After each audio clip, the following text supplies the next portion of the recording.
Lord, please bless this meeting and all those in attendance. You arrive here safely and get home safely. That the council is afforded the wisdom to make good decisions for the citizens of Canby and for our future development. In your name, amen. I pledge allegiance to the flag of the United States of America and to the republic for which it stands, one nation, under God, indivisible, with liberty and justice for all.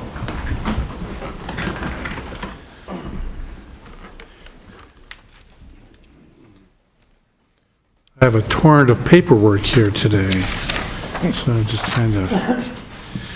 So, do we have any citizen input on non-agenda items? Okay. We have the minutes from the last meeting. Can I have a motion to approve the minutes from the Planning Commission meeting for March 12th? Motion to approve. Second. All in favor say aye. Aye. Opposed? Okay, Mr. Brown, any new business? None. Okay.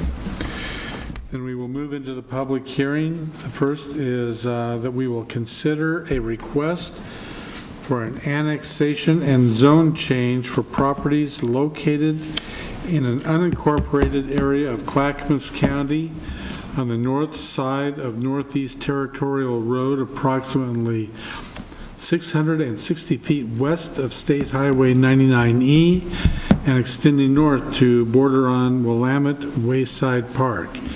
That's DuPont ANN 18-01 / ZC 18-01. I have... So we'll start off with a staff report and then questions, if any, by the Planning Commission. Then we will open the public hearing for testimony, first by the applicant, not more than 15 minutes. Other proponents, persons in favor of the application, not more than 5 minutes per person. Opponents, that are people that are opposed to the application, not more than 5 minutes per person. And neutral, people with no opinion, no more than 5 minutes. And then rebuttal by the applicant, not more than 10 minutes. Then at that time, after all that is done, we will close the public hearing. There will be questions by the Planning Commission. We will discuss it and then we will make a decision. All interested parties, persons in attendance shall be heard on the matter. If you wish to testify on this matter, please be sure to complete a testimony card. Looks like this. And hand it to the recording secretary. When the chair calls for proponents, if you favor the application, or opponents if you are opposed to the application, please come forward and take a seat. Speak into the microphone so the viewing public may hear you. State your name, address, and interest in the matter. You may be limited by time for your statement depending upon how many people wish to testify. Everyone present is encouraged to testify, even if it is only to concur with previous testimony. All questions must be directed through the chair. Any evidence to be considered must be submitted to the hearing body for public access.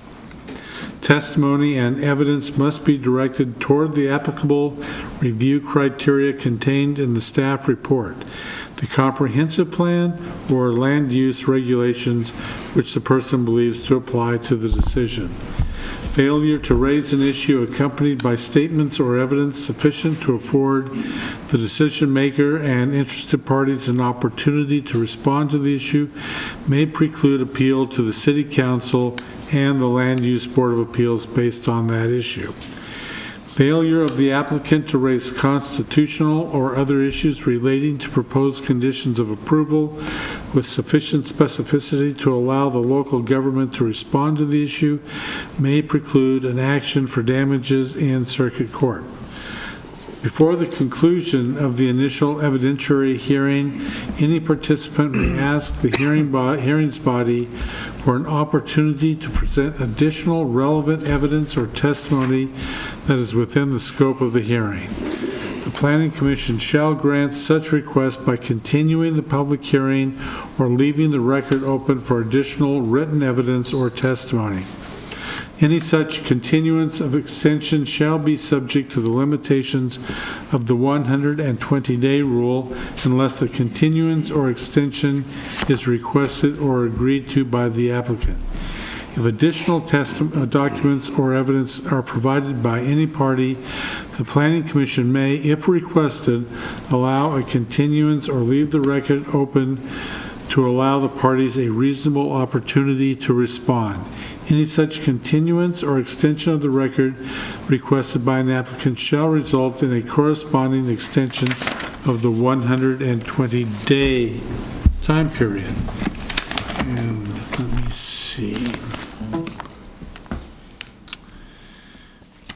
So, conflict of interest. At this time, I would ask that any member of the hearing body who has a conflict of interest to please indicate the nature and extent of the conflict and whether you intend to participate in or abstain from hearing the present matter. Okay. Ex parte contact. If any member of the hearing body has had any ex parte contact with anyone prior to this hearing, including a visit to the site, please declare the nature and extent of such contact at this time. Drive by there all the time. I too drive by there several times a week. I visited the site previously. Does any member of the audience have any questions for any commissioner regarding conflict of interest or ex parte contact? Okay, moving forward. Brian. Thank you, Chair, and good evening, and welcome to nice warm weather. We should be outside playing tonight, shouldn't we? I can adjourn this really quick. Okay, we're calling this the DuPont annexation after the property owner's name, and it involves actually 2 tax lots that he owns and a portion of another tax lot that is the Spitz Road, which goes along the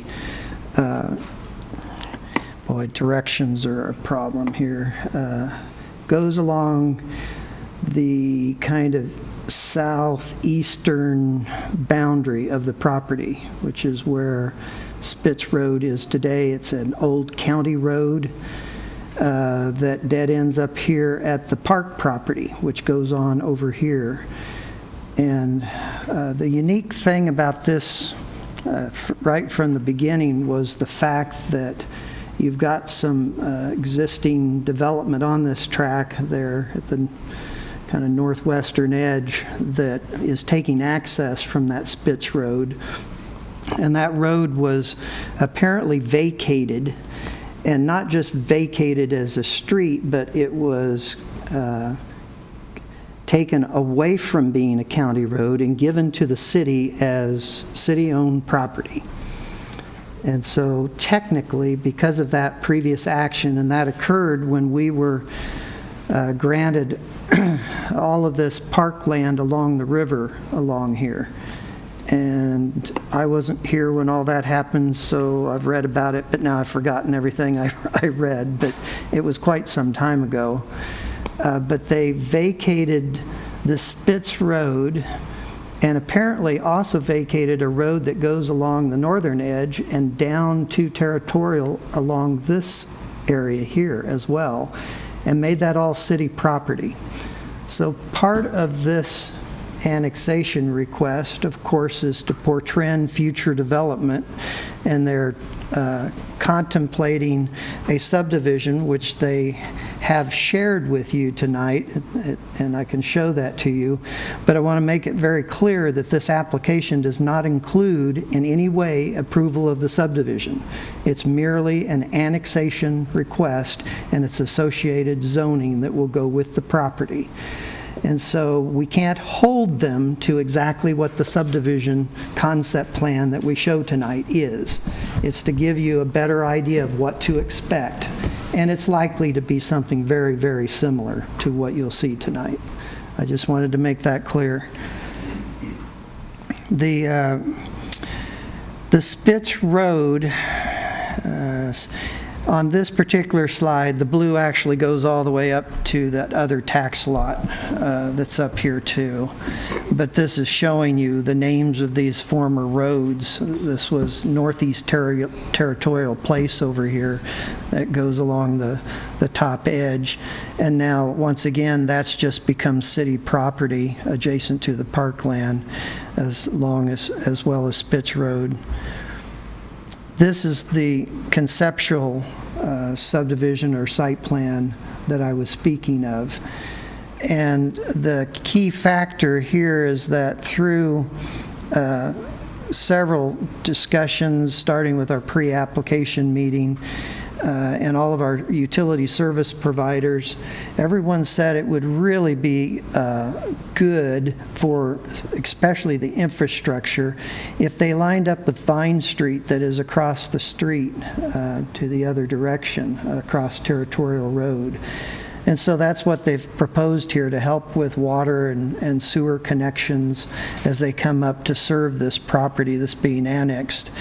And so they've identified a street system that will be public roads with one that's heading to this southeast here over to Spitz Road, which is city property now. And so the next property over to the south here is owned by a church, and they're actually currently undergoing a proposed expansion of that church. And they seem to be somewhat interested in seeing this as a future public road, and that's exactly what is being proposed, is utilizing that previously vacated 40-foot of right-of-way that converted to city property, and proposing to take that existing road surface that's there and turning it into a full city developed public road to city standards. And it will have the potential of potentially providing future access to the adjacent church property as well, being a public street. This is also proposing that there be a turnaround utilized by the flag lot that serves access to these two lots in the back, and that has been approved by the fire marshal in his review as providing a full kind of T turnaround, and it allows a truck to pull up in here, back up in the public street, and go back out forward.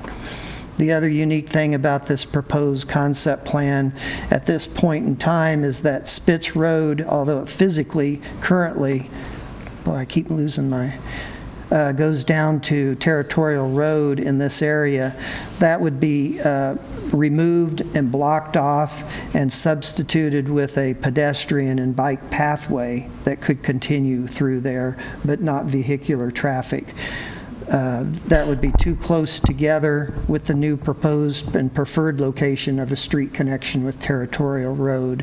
So we would eliminate this as any physical street in the future, as it's currently indicated. So I think that's about all I wanted to say about the proposed concept plan, to give you a feel of what to expect, with the strong possibility of 10 lots in this area that I think has gross 2.64 acres. But that also, I believe, includes part of Spitz Road in the annexation here.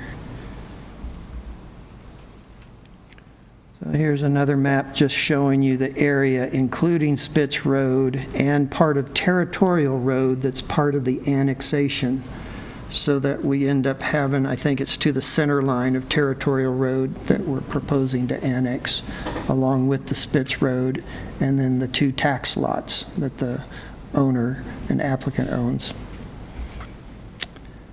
A couple other items that we had a transportation analysis that was limited only to the fact that we're rezoning with this annexation, and we wanted to satisfy the transportation planning rule, which That analysis was performed by DKS. They actually helped us with our transportation plan.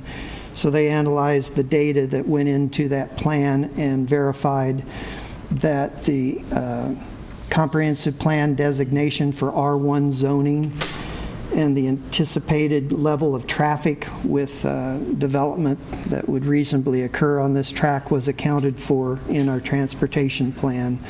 Therefore, we satisfy the transportation planning rule requirements, and we have a memo to that effect in the record, so that if anybody questions that, the amount of traffic anticipated for this development was fully accounted for within our transportation plan, and therefore no further analysis was really needed for this level of development. Only the road location connection is what we really looked at with this particular item. There was a neighborhood meeting held on this, and the record is in your packet for that. And then we also obtained 3 additional pieces of information that's at your dais.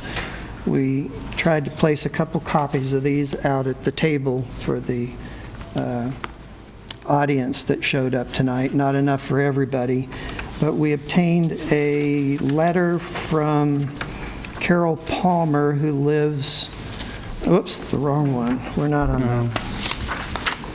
I guess both of these are for the other. Right. Thank you, Amy.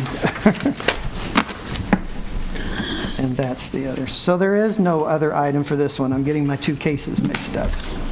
I had It's them the out nice here. weather. It confuses us all. They're right, they're staring at me.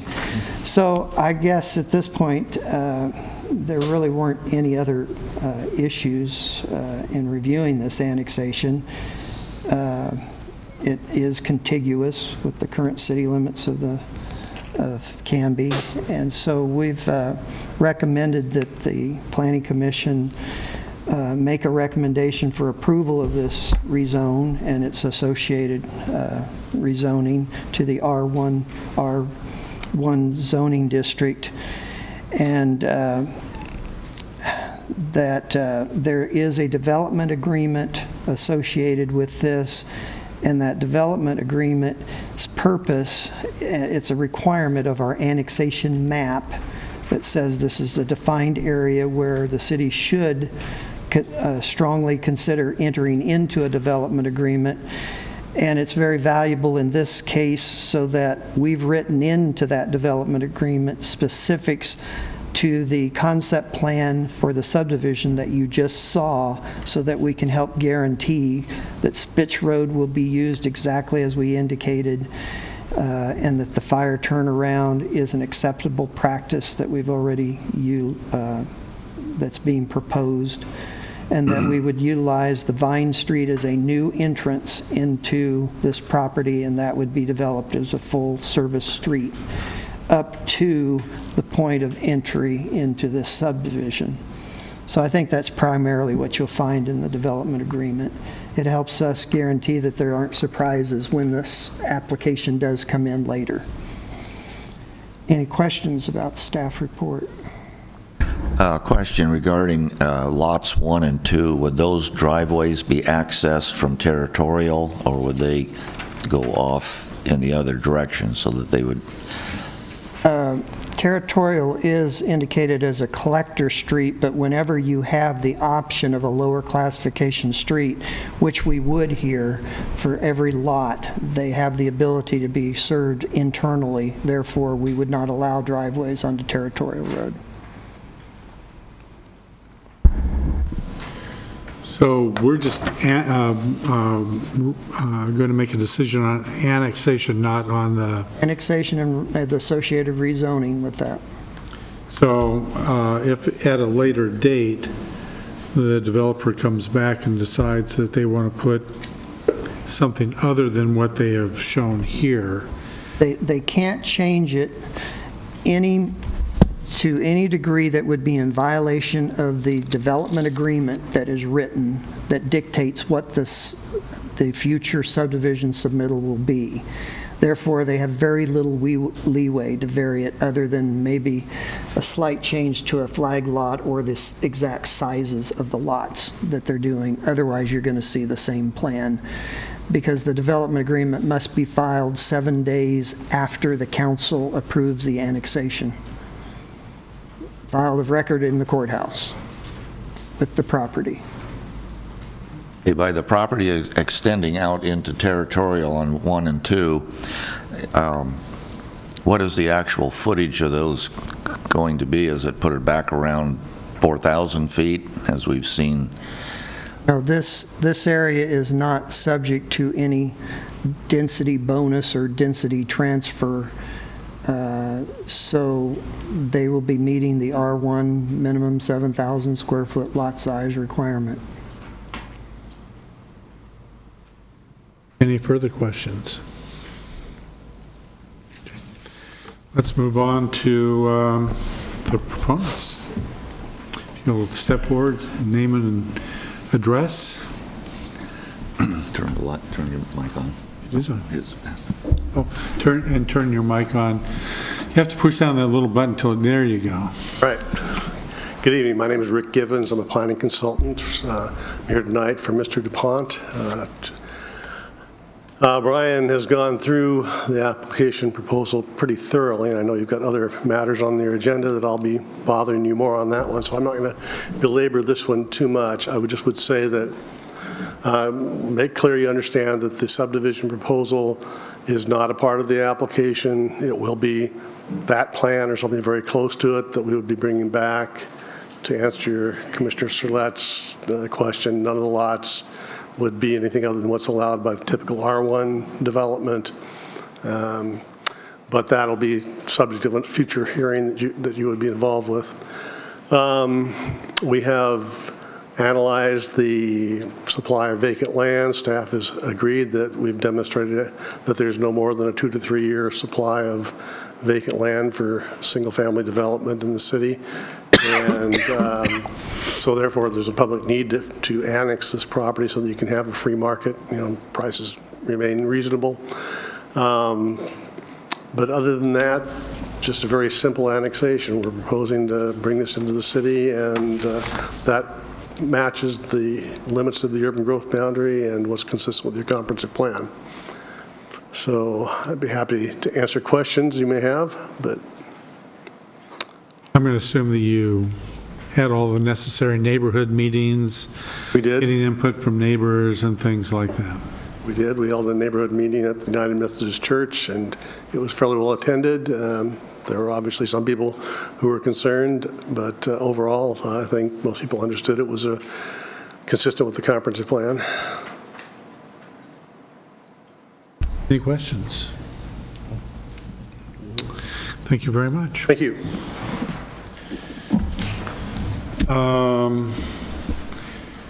Mr. J. Spillum, did I pronounce that correctly? Your turn. If you'll just state your name and address. I'm Jay Spillum. I reside at 2121 Northeast Territorial Road, directly, west of the annexation area.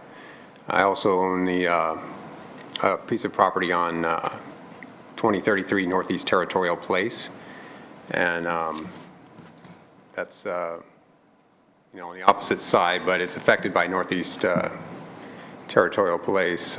Tonight was the first time I'd ever heard anyone mention Northeast Territorial Place becoming somehow just city property.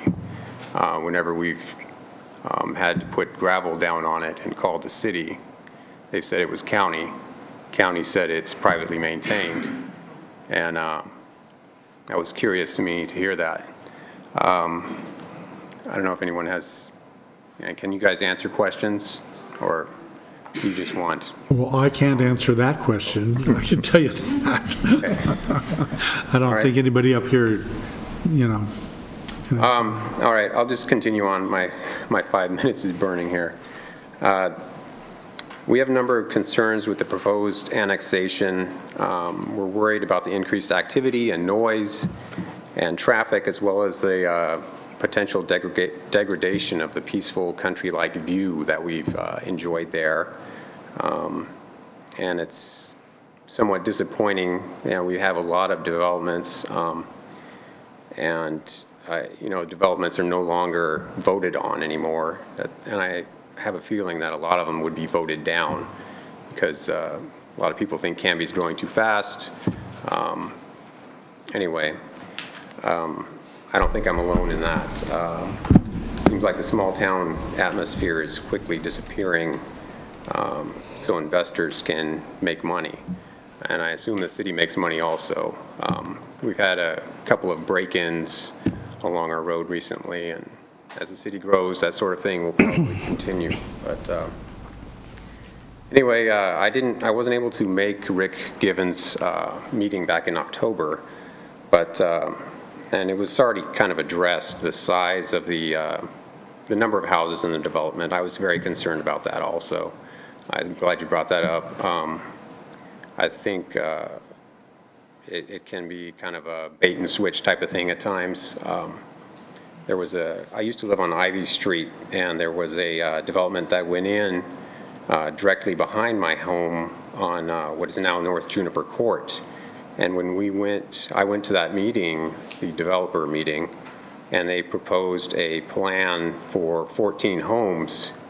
And one of my neighbors was very concerned about the large trees being left alone. And they assured us that they would leave some of the largest trees, and that there were going to be 14 homes.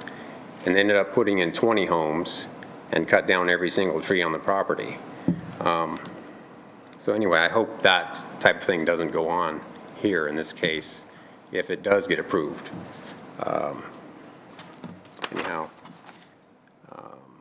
another issue that we have concerning Northeast Territorial Place is potential increased traffic along there.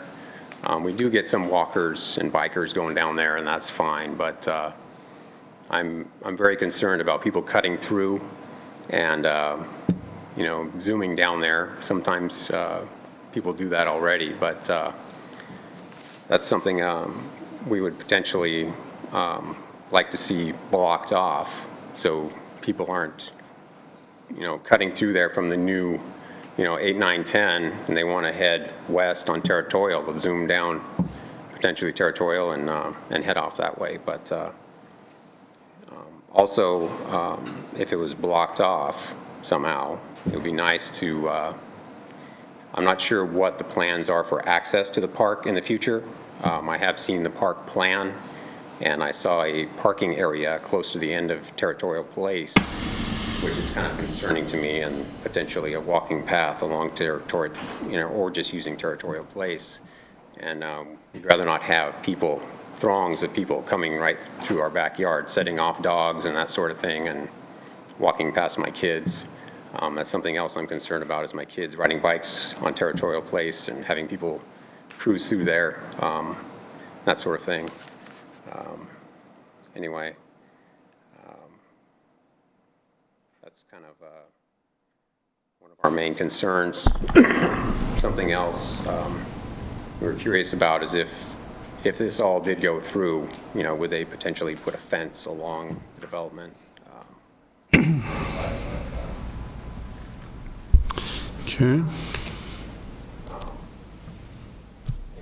Letting me vent my concerns. That's kind of all I have at this time. But Just as a matter of interest, that it isn't the developer that, it's annexations that were voted on in the past. You could vote on annexations, not the development itself. okay. Just Yes, I may have misspoken. No, Sorry about that. just wanted to be clear. That's what we're talking about here, is the annexation. Is the not annexation, exactly. Yeah.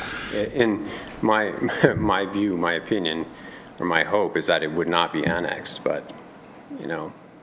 it's just me voicing my opinion. And as far as things like the fence and the blocking off of the road, things like that, that's not something that, I don't think, Brian, correct me if I'm wrong, is something that we decide today, but when they come before us with actual development plans, that's when that will be. Yeah, I think that's the most appropriate time. It certainly doesn't hurt to, just as we're seeing this, to have those concerns shared with us at this point, just so that we can all keep in mind, and the developer can keep in mind when he turns in an application what issues might be at that time. But I'd encourage you to take advantage of the next neighborhood meeting that will be for the subdivision if this annexation is approved. Curious if the city had ever considered buying this piece of property to aid in, making room for parking and that sort of thing. I'm concerned about parking for the park spilling out into the neighborhood instead of being contained within the park, and thus subjecting the neighbors to a lot of traffic, through their backyard. It doesn't matter now, water under the bridge, but that's something I'm concerned about is, potential parking for the park. I think if they develop the park, they'll have to have a plan for parking that doesn't include your neighborhood. Yeah, that would be my guess. I think that's all I have. Okay. Any questions? Thank you very much. I do have a question, I'm sorry. Choking to death here. So you're saying the territorial place, you've considered it a private road in Well, the past? the county told us it was a privately maintained road. So nobody's been maintaining it, the city hasn't been maintaining it? No, the city has not, they did not want to, and the county did not want to, and that's fine with me. I wondered if if it was a privately maintained road, could I put a gate on it? I mean, I am on that corner, and Brian, you said that the city had actually, Yeah, this is the weirdest situation I've ever seen in my entire planning career, that they vacated a street that provides access and turned it over to city-owned property. And that's what the document seems to say. And so we didn't know that until this application was submitted for. And between our research and the applicant's research, that seems to be what it indicates, is that Spitz Road and Territorial Place reverted to city ownership when we bought all the parkland down towards the river. It was all part of the package. And so I don't know anything beyond that, but it's a strange situation to think that we now own the road, and so it could be something that could be explored with the city over time about our possible responsibility now to continue reasonable access to the properties that are taking access to it at this point. curious, is Territorial Road a county road or a city road in that area? Territorial Road itself is I believe, city. Boy, I go through so much of this at this point, I'm not going to swear to that, though, but I think it's a city. That's why I'm curious Owned about road. Territorial Place, because we have city-owned property on one side, county-owned property on the other. I mean, these were all county property before, but, and it's still outside the city today, but the ownership reverted to the city according to the document that we have. Is there any way I could access that document? If you want to contact the office later, we can provide you a copy of it, I think. Any other questions for Mr. Spillman? Thank you very much. Appreciate it. Mr. Greg Penner.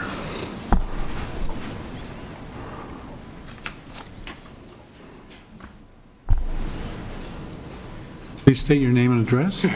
Greg Penner, 2135 Northeast Territorial Place, which is next to Jay Spillam's property and adjacent to the north end of the DuPont annexation.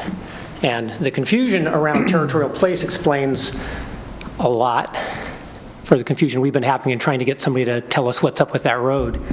And I echo all of Jay Spillam's points. And Territorial Place is designated as a dead-end road, but for the last 20 years that we've lived there, there is a connection between Spitz Road and Territorial Place, so it's actually a loop, and we get a fair amount of traffic to the park area there. So if that road is indeed a dead-end road, we'd love to see that road turned into a dead-end road, so like Jay said, traffic can't come from the development through there, and also so that our single-track gravel road does not become a park access road. And one thing I'm very curious and concerned about is how this annexation fits into the larger Willamette Wayside Park development plan. Because right now, on a day like today, there's 30, 40, 50 cars that drive down Spitz Road and park there and use that as a jumping off point to go through the park. And that's a benefit to the city of Canby that has been enjoyed ever since Sam stopped farming the field and it became Canby City Parks property. And the city parks have done a great job of opening that up and making it a nice park for people to enjoy. So I hope that as a part of this process, that thought is given to where that's going to go, because people are accustomed to that. It's not just going to go away because there's houses there. So either that neighborhood street is going to become the thoroughfare and parking lot for all of the cars that drive into that park, or better would be to actually, as a part of this, figure out the parking area that has been discussed down by the future dog park, so that there is an access point for people that is well lit and visible to the public and not in the backyard of these 10 houses and ourselves and the Spillums there. I also, I don't know the Canby planning vision for what their city limits look like, but I find it kind of an absurd spit of land that is being annexed there, and was a bit offended to see their plans included a road that runs through our property, which is not subject for annexation or interested in being annexed at this point. So it seems strange to me that without, consultation or interest from the other parties on that little triangle of land, that they're just jutting an annexation out there. It's an area that a lot of the city of Canby enjoys. Canby prides itself on its ruralness, on its parks, on its access to nature, and you get all of that currently. If you drop 10 houses in there, that's going to change that quite a bit. And whether there's infill land as opposed to land, just creating a zigzagged city limits there, it seems like there might be a better way to do that. And I read that the landowner has been paying taxes on that as a investment property, but we live there too, and we're paying taxes on that as well as a residential property. And so I think that it's a fine thing to keep that as a residential property, and that's something that we would like to see. As far as the road goes, we'd love to see that road made a dead end for sure, so that it does not get undue traffic from this. And then ideally, we'd love to talk to the city about the possibility of that road not being an access road for anybody other than the folks who live on that road. Okay. Any questions or comments? I don't have a question, but I would suggest, since this is just a simple annexation and nothing has been laid out in terms of the development portion of this, that now is the time to become involved with the Parks and Rec folks and the traffic people. Mr. Clint Coleman back there can help you with that, put you in contact with the right people. Now is the time to get involved if you want to get your agenda become part of the overall plan. Okay, thank you. Thank you. Mr.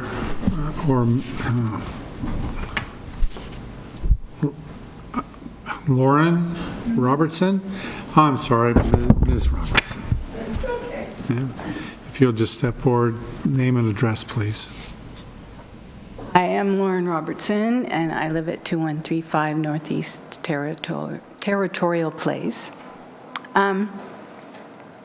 That was my husband who just spoke. I am, well, just to give you some background, I worked with the Canby Community Garden Association. We worked for several years to get community gardens into Canby. I mean, Canby is a garden spot, and we successfully established 4 community gardens, and we've done a lot of work. I own a coffee business, and we sustainably purchase our beans from farmers. And so I am that kind of person. I like to look out for the greater good. And I'm having a very hard time trying to find the silver lining in annexing a flag of land that's surrounded by people who have no intention of annexing.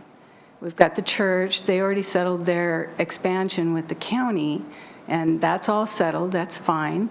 And then our property is the triangular part. We access our house on territorial place. So my 86-year-old father walks up and down that road to feed his chickens and do other farm things. And I know that the Spillums have no plan on annexing or subdividing.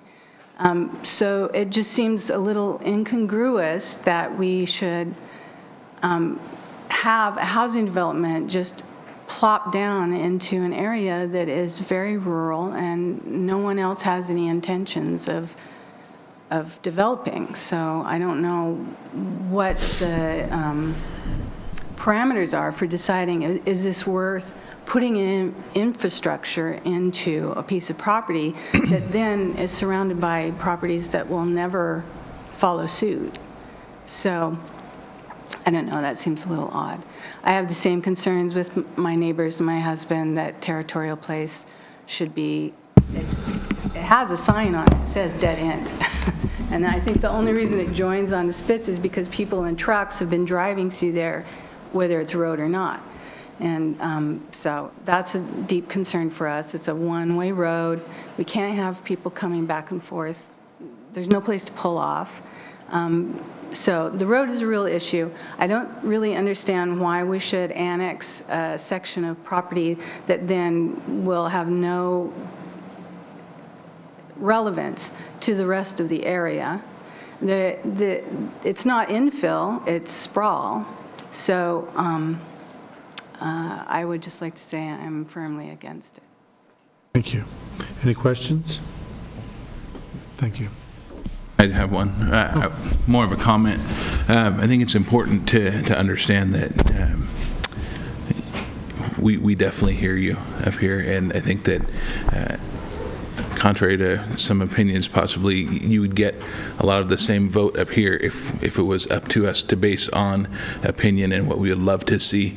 Unfortunately, as a planning commission, we are held to code and not necessarily feeling. And I think that if we had the opportunity to vote based on opinions and feelings, you would probably see a lot different votes up here than you might see sometimes. But just know that we're very proud of you guys for showing up and voicing those opinions, and we do hear you, even if our votes don't share that sentiment. I appreciate that. Chair Saver, I might make a quick response to her question she had about the parameters for allowing the annexation. Basically, you're looking at an area out in the county that is in our urban designated urban growth boundary. And so as long as the proposed annexation, we respond to property owners that have a desire to do something different with their land, and if they're in the urban growth boundary and contiguous to the existing city limits, then we just respond to that application when it comes. And so that's the reason it's in front of us. And then we utilize the annexation criteria with a recommendation from this body to the city council. And one of those criteria is, do we need any more land for the anticipated rate of consumption of the lots that we currently have?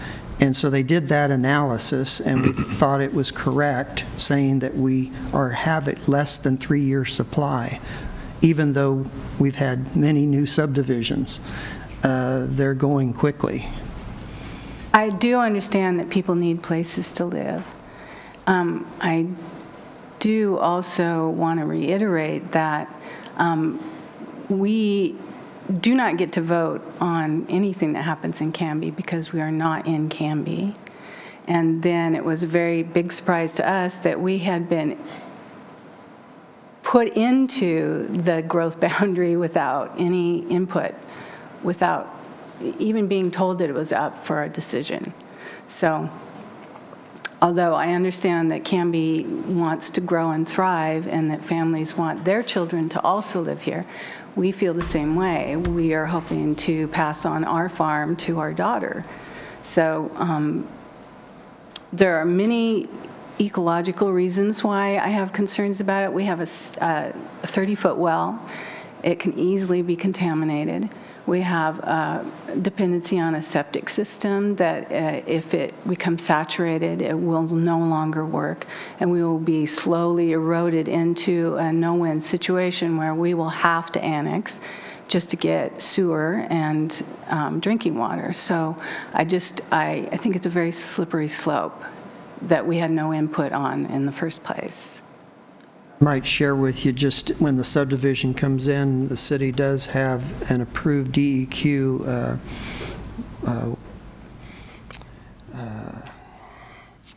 protection from new dry wells that are for stormwater waste disposal down deep.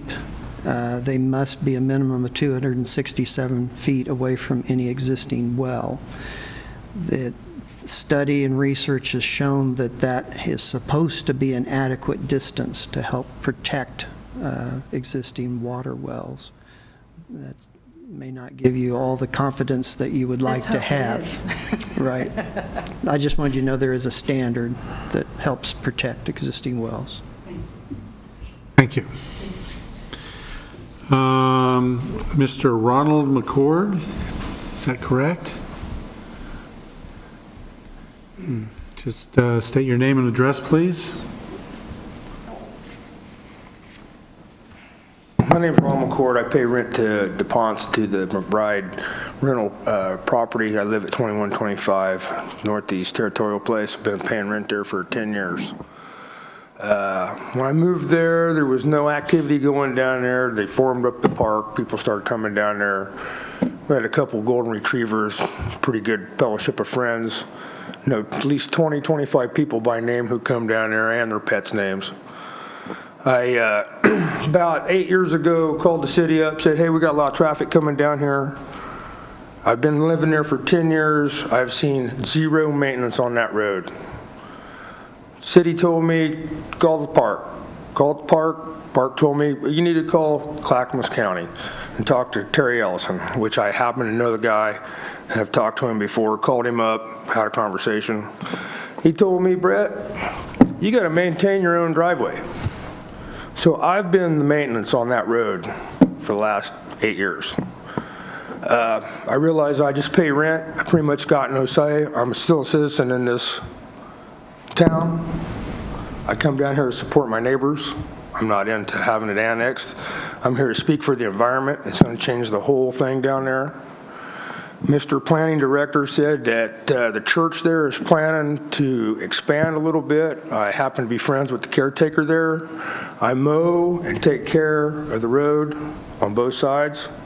She said you drive by there a couple times a week, you notice the orange cones. That's to keep people on the road, keep people slowed down. I'm sure the church is not going to be into having so many feet of their property taken for an easement for your maintenance road that's going to go in there or whatever. So, you know, I'm not into annexation. I live in Clackamas County. I'm on a well, got a sewer type thing. I'm not going to want to be getting on this water plan. And pretty much I'm just here to support my neighbors. You guys got any questions about the road maintenance or?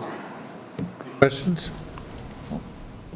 Well, I got not a question, but if the city owns that road, you guys should get a hold of them, and they should have some kind Okay, of well, maintenance. the park people come down the road a couple times a week. They have everybody coming down there. They supply doggy poop bags, but there's no trash can for years and years and years.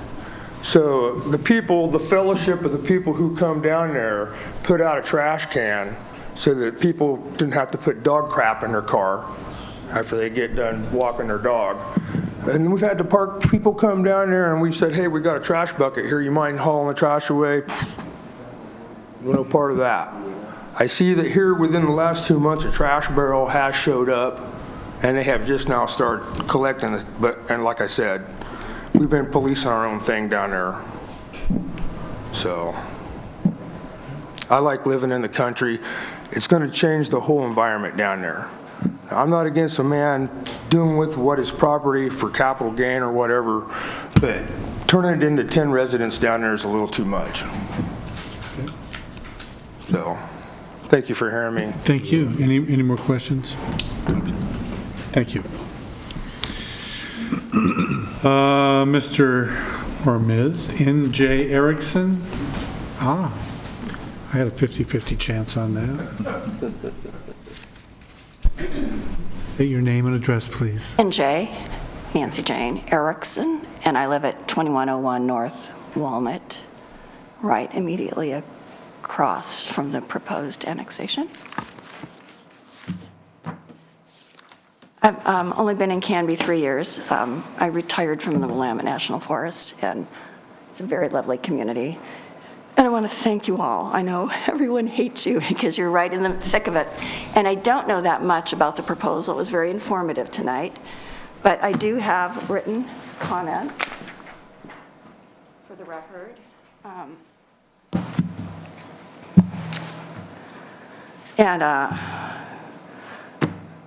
They're generic, but, and as a matter of disclosure and conflict of interest, I walk my dog there every day, so I do care about that area.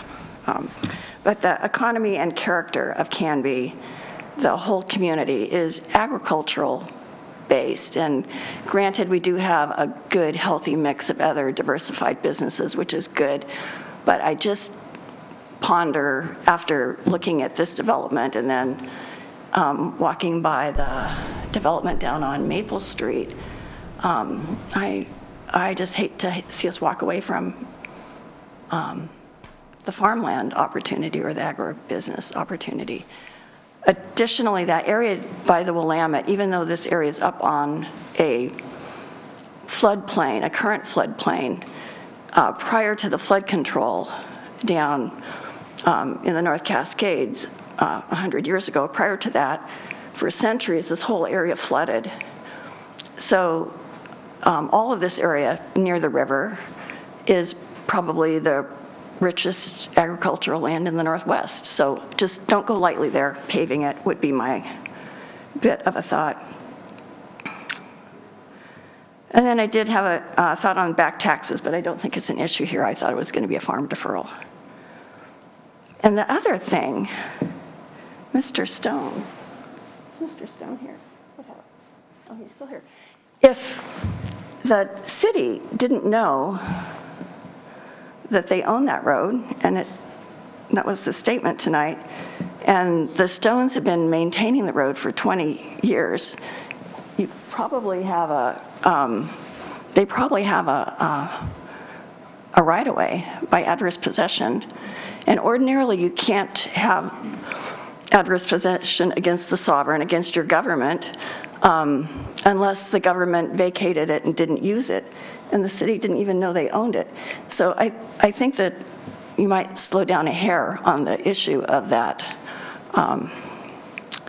what's the name of the road? Territorial Place Road, because the people that have been driving on it to access their homes and maintaining it have a vested interest. I don't know that they have outright ownership, but they certainly might dialogue about that if they may actually have an ownership interest in the road.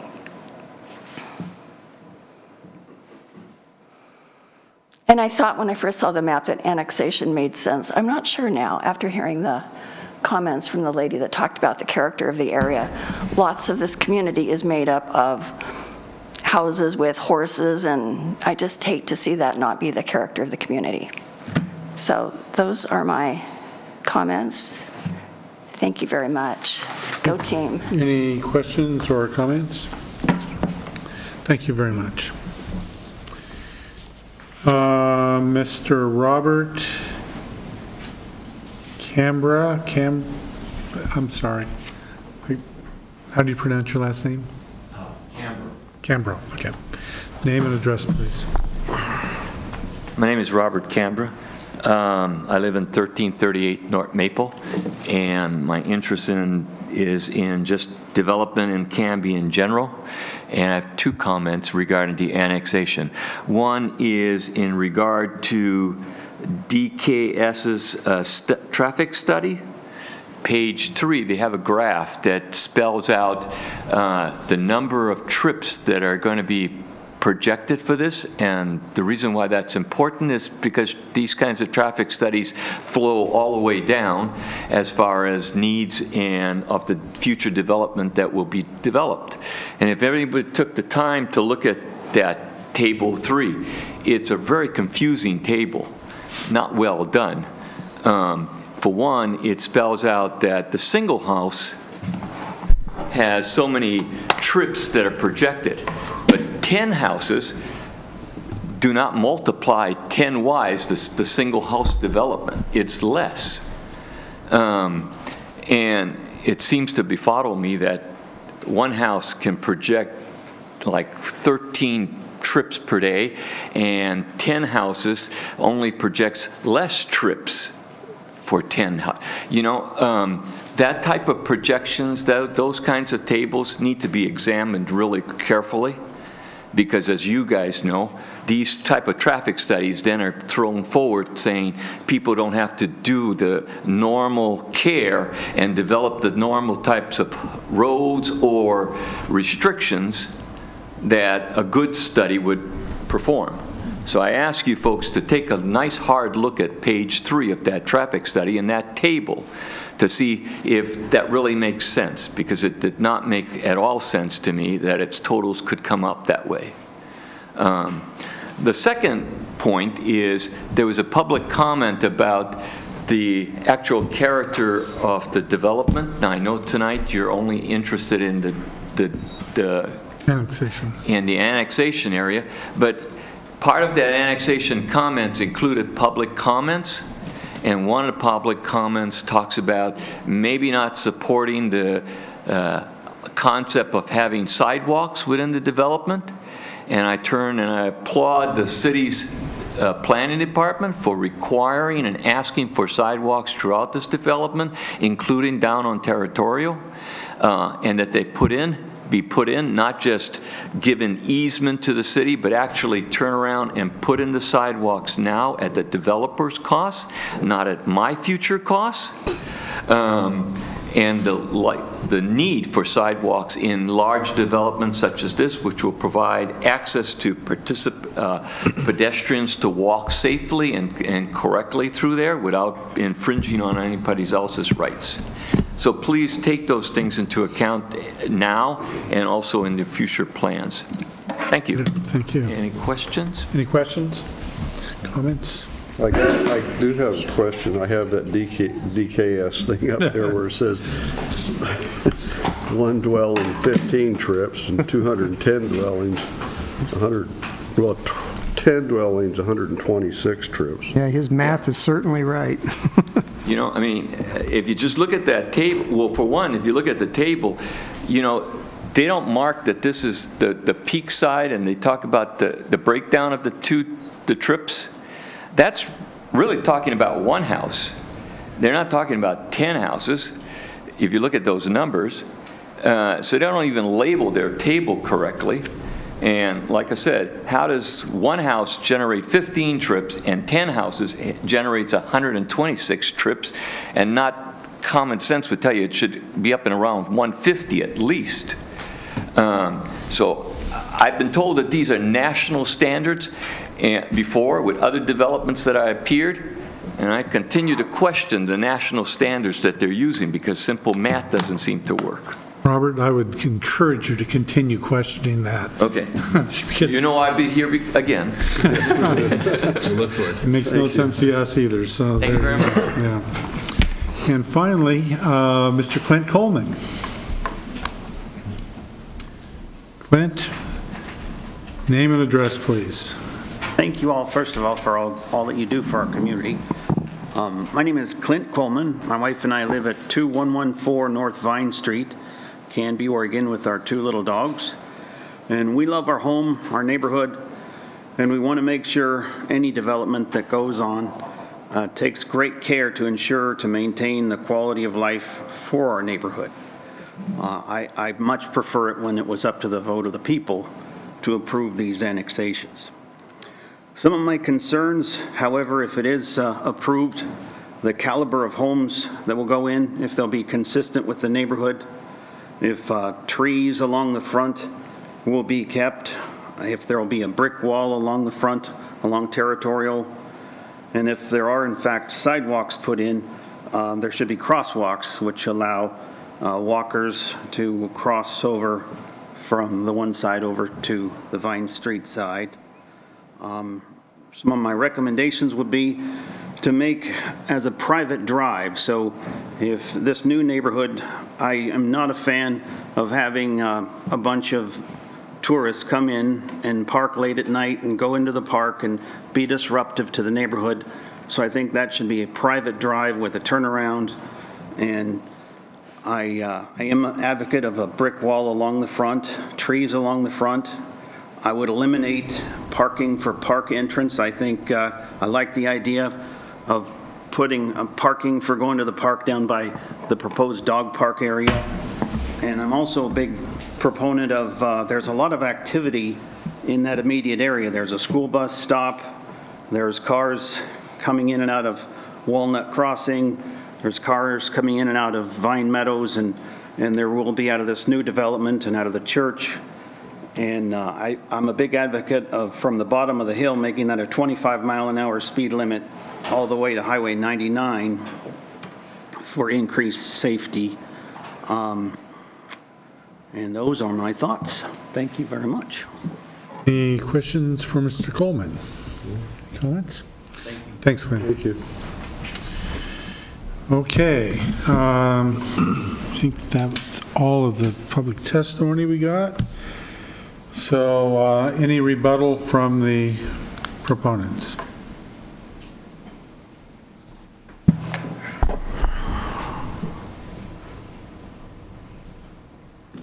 For the record, Rick Givens. I think nobody was more surprised about that road being city property than Brian Brown when I talked to him first time about the property, apparently. What happened was that Territorial Road used to be along that alignment, and when it was moved to the current location, there was a vacation process through the circuit court, I believe, and under Oregon law, when property is no longer used as public roadway, it reverts back to the property from which it came, and that essentially put it all back to tax law 1500. And so it is shown on the county assessor's map as being part of tax law 1500, and 1500 is what the city acquired from the state, and so the city is the proud owner of both Territorial Place and Spitz Road. A number of people, expressed concern about through traffic on Spitz Road. We have no objection whatsoever to that being closed off. In fact, we think that would be an excellent idea.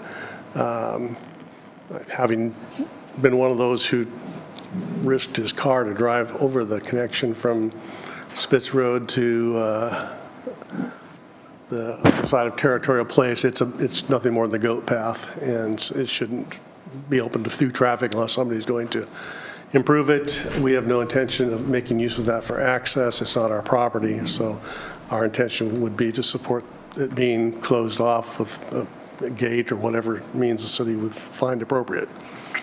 Most of the comments here, I think, tonight were about things that relate to the subdivision. I'm not going to get into those because they are appropriate discussion items for the subdivision.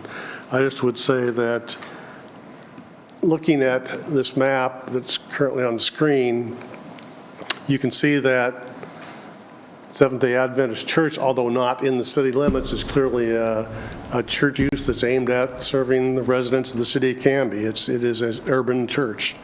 The urban growth boundary is the northern boundary of this property, and the property of the people came tonight and spoke in testimony in opposition, all of their property is within the urban growth boundary. They may not have any plans to bring it into the city or develop it in the near future, but it is in the urban growth boundary. So this is not leapfrogging, it's planned development that is consistent with what the city's comprehensive plan is planned for decades.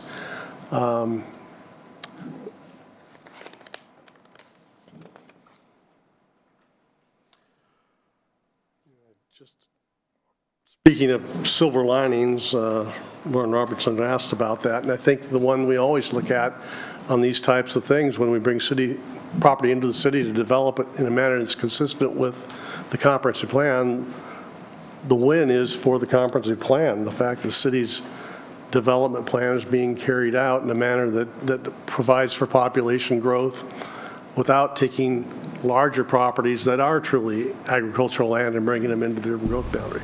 It makes sense to infill all the properties that are planned for this use before you look at expanding the urban growth boundary.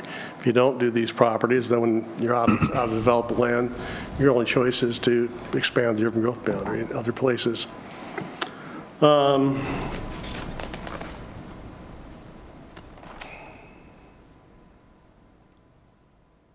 I'd be happy to talk with a lot of people here about some of their questions about the development. I just would say all preventing now is the annexation. We don't have detailed plans for the development. All those things will be thought out before we come back to you with a subdivision application, the engineering and plans for sidewalks and walls and gates and all of those kinds of things will be fleshed out. But this first step is get it into the city, and then we can begin the planning process. So we'd ask your support tonight for the proposed annexation. Any more questions? Okay, thank you very much. Thank you. At this time, I will close the public testimony portion of the meeting. And do we have any questions for Brian, or any more questions that we have? Okay. I got here late. Can I speak? Well, I've just closed the meeting, closed the public testimony, but okay. I'm in a good mood. The sun is out. He's the boss. And I would never say no. It wouldn't matter if it be raining, I wouldn't say no. So I like lots of public testimony. So state your name, address. My name is Rosemary Hans, and I live at 2452 Northeast Dutch Vista Court, which is a couple blocks up and right over the river. And I didn't know that this was happening, and I guess I'm a bad citizen for not being aware, but when I went down to walk my dog, Greg stopped me and said, there's a meeting tonight, and this is what they're looking at. And so I didn't know. So I've never testified before, so I'm a little nervous looking at all you men. I feel so guilty. My concern is what the neighbors have said, that this is a rural piece of property. It connects to a park, which I hope will always be a park and will not be developed, which connects to the river, which is the life stream of this community. And in that area, there are bald eagles and herons and deer and coyote and turkeys. We love our turkeys. All sorts of wildlife that I'm concerned will be impacted by this annexation. And when I look at the map and I see the annexation, and I hear you say that it's contiguous, is that the word you're using? To my mind, and I hope I don't offend, but that contiguous, it isn't really surrounded by city on any side except across the street. And what it reminded me of is gerrymandering to secure votes. And I guess I don't that just doesn't make sense to me. And like I said, I'm not very experienced with these kinds of things, so that's just my opinion. And then I would also just like to say that I moved to Canby 20 years ago because it was this wonderful rural haven away from Northeast Portland where I lived and raised my family. And what I see is that character being diminished. And this particular annexation, because it abuts to the park and the river, just seems like it doesn't make sense to me. And Commissioner Hardwick, when you say, I hear what the people are saying, and I would feel the same way, but my vote may not reflect that. Thank you. I want you all to think about the people, and you have heard from all the people surrounding this annexation who have said that they don't want it, and their reasons that they don't want it. So that's all I have to say. Thank you. Mr. Given, if you would like some extra time, you're good? I think I'm good. Okay. Any other questions, comments? Yeah, I just want to kind of clarify that statement a little bit. When legislation at the state was changed to take the voter annexation approval away, what that did for us is it also requires us to follow different, maybe not different, but we don't get to say we like this or we don't like this. We have to say, does this meet code? Does this meet the criteria? Do they meet everything? And we are a hearing body to say, yes, they meet it, or no, they don't, not whether we want it or not. And so I don't like annexation either. I think personally we have a lot of development coming. I moved here for the same reason. I have two small daughters. I love Canby. I love the small town feel. That's why we moved here. My vote up here is not necessarily reflective of what I would vote if voters still approved annexations, I guess is what I meant to say by that.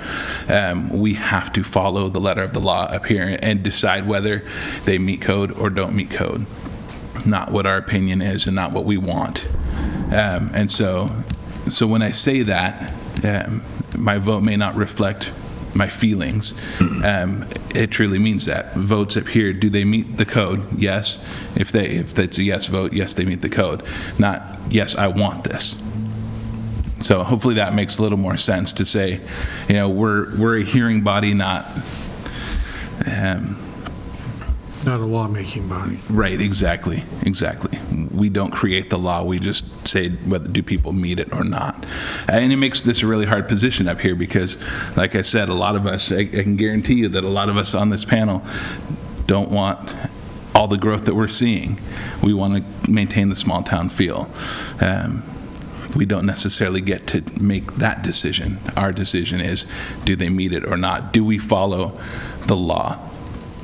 If we make a decision that doesn't meet the law, the city could be fined, and that's not, you know, a good use of our tax dollars. So there's a lot more that goes into it than do we like it or not up here. So it's just so you guys know, it's not just for glory or for fun to sit up here and say yes or no.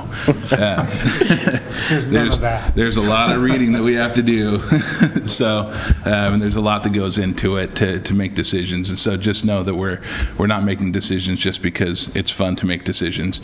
We agree with you a lot of times. We just can't by our vote. So hopefully that clarifies that, makes a little more sense. Mr. Sirlett. I certainly share your feelings. You hit nail right on the head as far as my feelings too.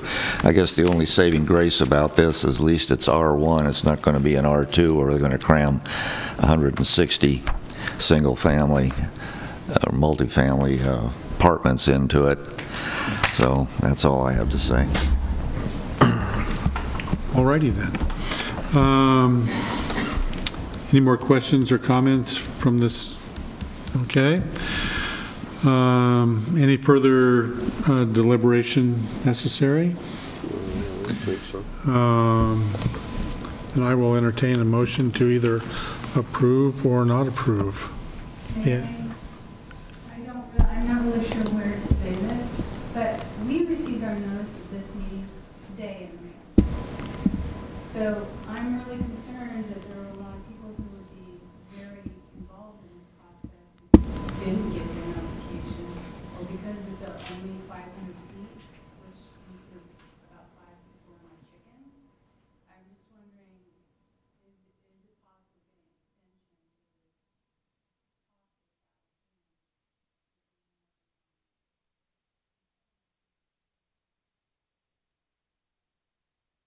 So Brian, what's the notification process and how has that been handled? I think I heard her say something about receiving the notice a day late or something, and I think that, We got it today in the mail. oh, well, we don't have control over that particular thing, but I do believe that the notice went out 1 day late from our normal 20-day standard. That was unavoidable for us. Am I talking about the right one? Could I say something, Brian? Yeah. John? Yeah. I'll be honest with you, if you had twice as many people here talking, it wouldn't change my decision.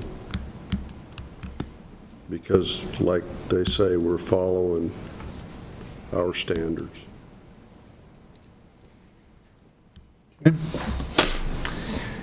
Any further comments, discussion? Again, I will entertain a motion to either approve or disapprove the annexation.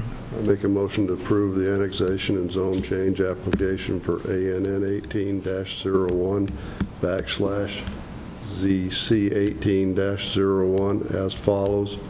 The development agreement be adopted and recorded with the property within 7 days of the final approval of the annexation and rezoning application. Do I have a second? I second. All in favor, say aye. Aye. Okay. Thank you very much.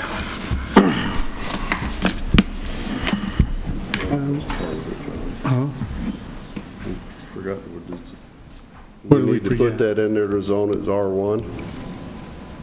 You had that written down. It's down there. We try to make it easier so you can just say, as recommended by staff, and don't have to read each condition. But you can clarify that with the findings later tonight. I think we have those on the agenda, too.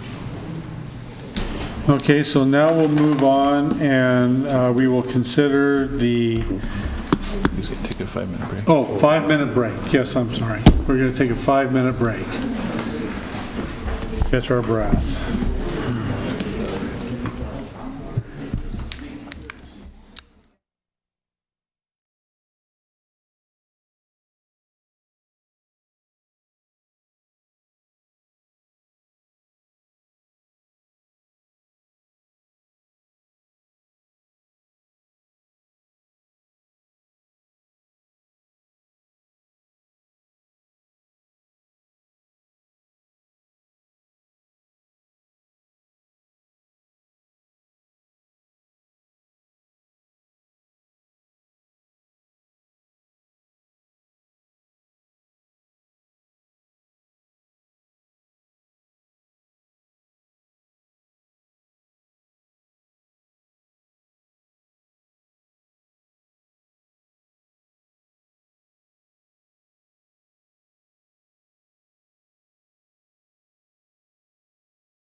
To address council concerns and conformance with the original approved criteria, that would be icon sub 17-06.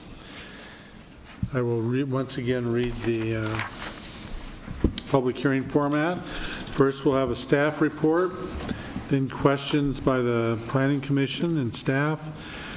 Then we will open the public hearing for testimony. The applicant will have not more than 15 minutes. Proponents, those in favor of the application, not more than 5 minutes each.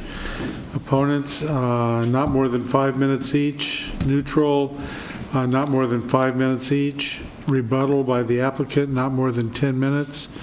That time we'll close the public hearing and no further testimony will be allowed, but I guess we've already experienced my flexibility on that. So then questions, if any, by the Planning Commission, discussion, and then a decision will be rendered. All interested parties in attendance shall be heard on the matter. If you wish to testify on this matter, please be sure to complete a testimony card. Where I lost my place here.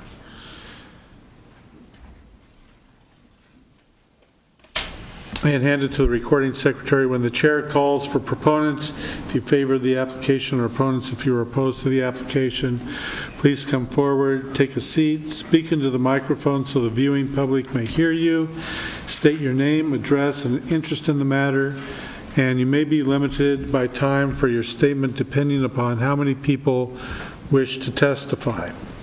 Everyone present is encouraged to testify, even if it is only to concur with previous testimony.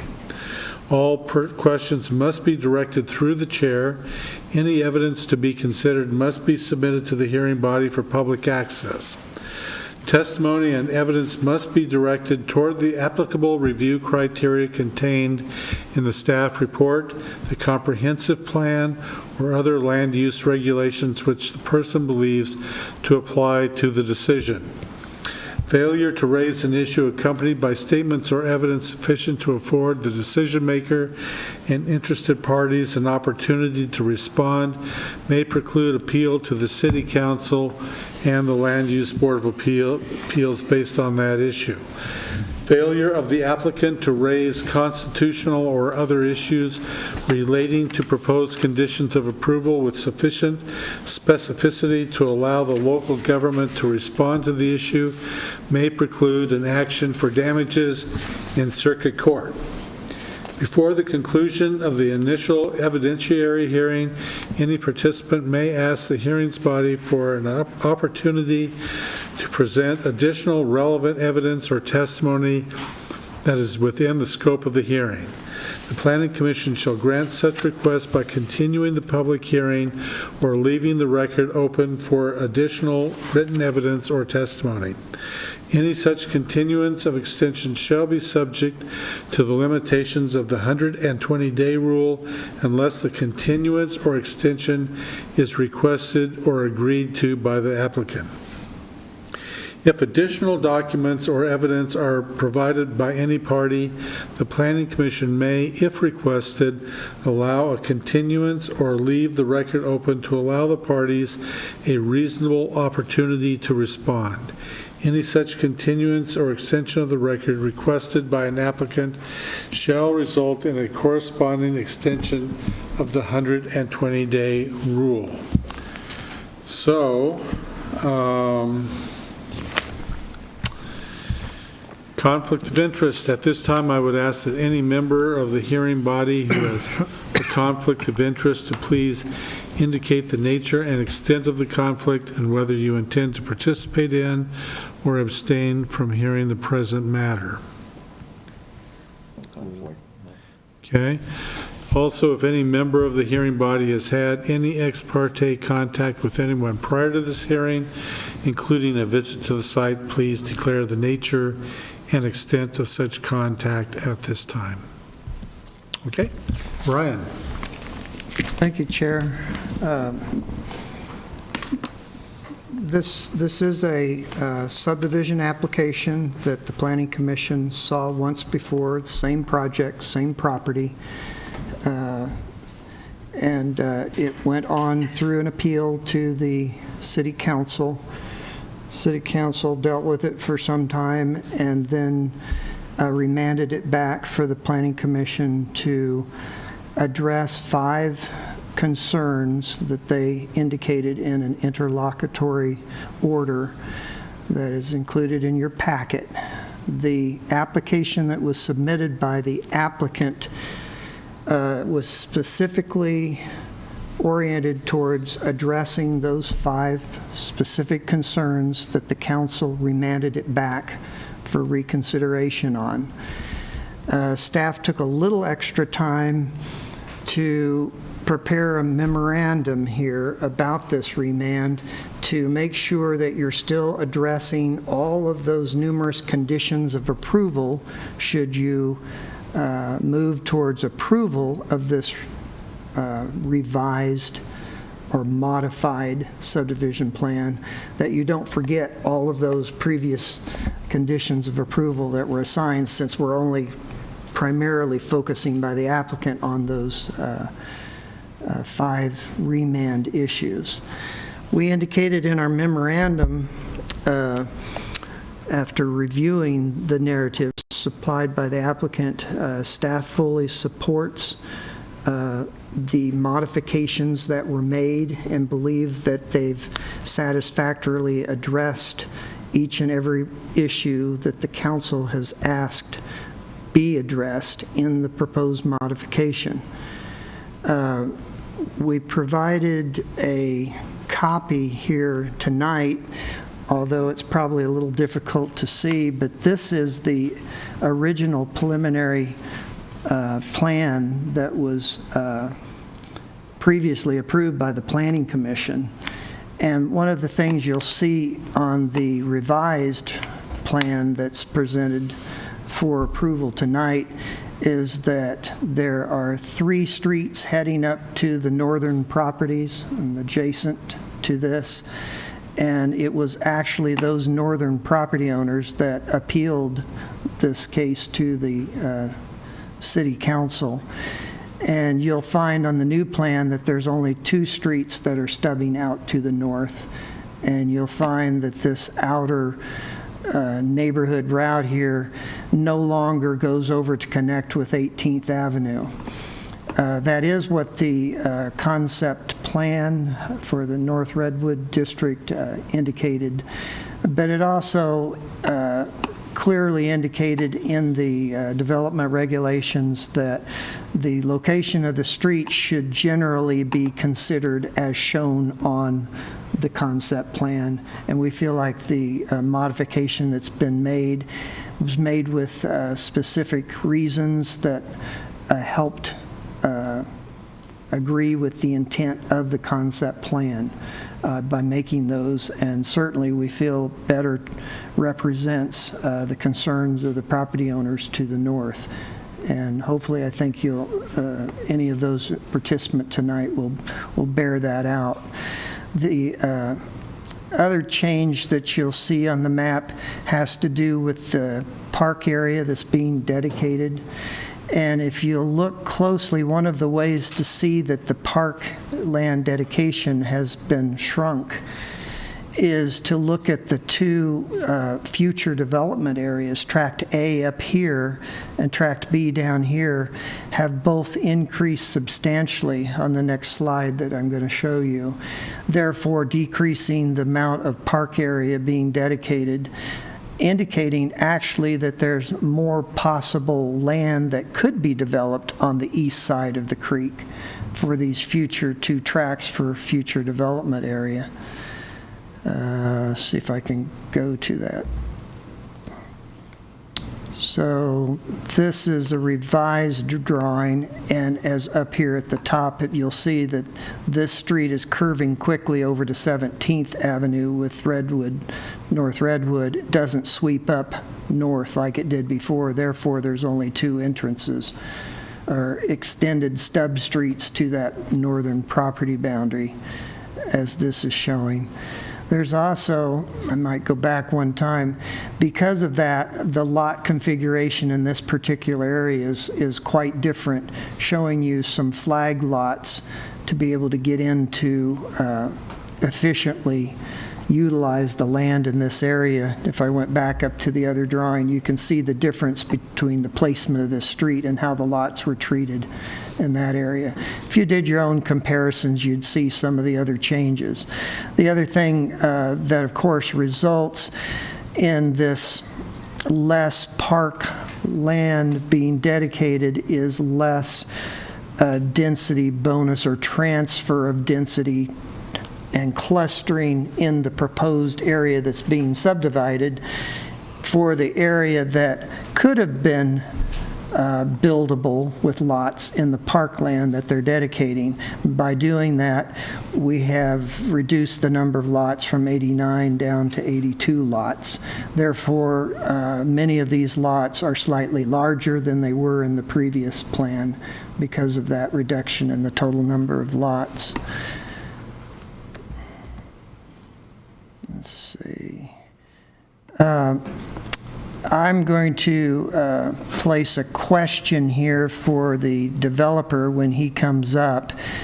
I don't know, I've gotten a little confused because we have two drawings, one called a revised preliminary plan and then a compromise draft plan here. And I'm not quite sure now which of these plans are actually intended to be approved tonight. In terms of the future development tracks are what I believe that they're indicating, and that they're not going to plat those with lots.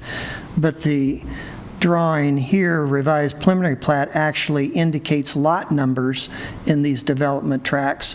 So I did not believe that this was the plat that we were actually approving, but showing what could potentially be done with those future development areas. So we need to have that clarified, because I was expecting that this is the drawing that you're actually approving as a preliminary plat design. But we need to clarify that tonight. So if they're already planning out how these are going to be platted, because it'll make a difference in the future when a final plat comes up, how closely they follow the preliminary plat as it's shown.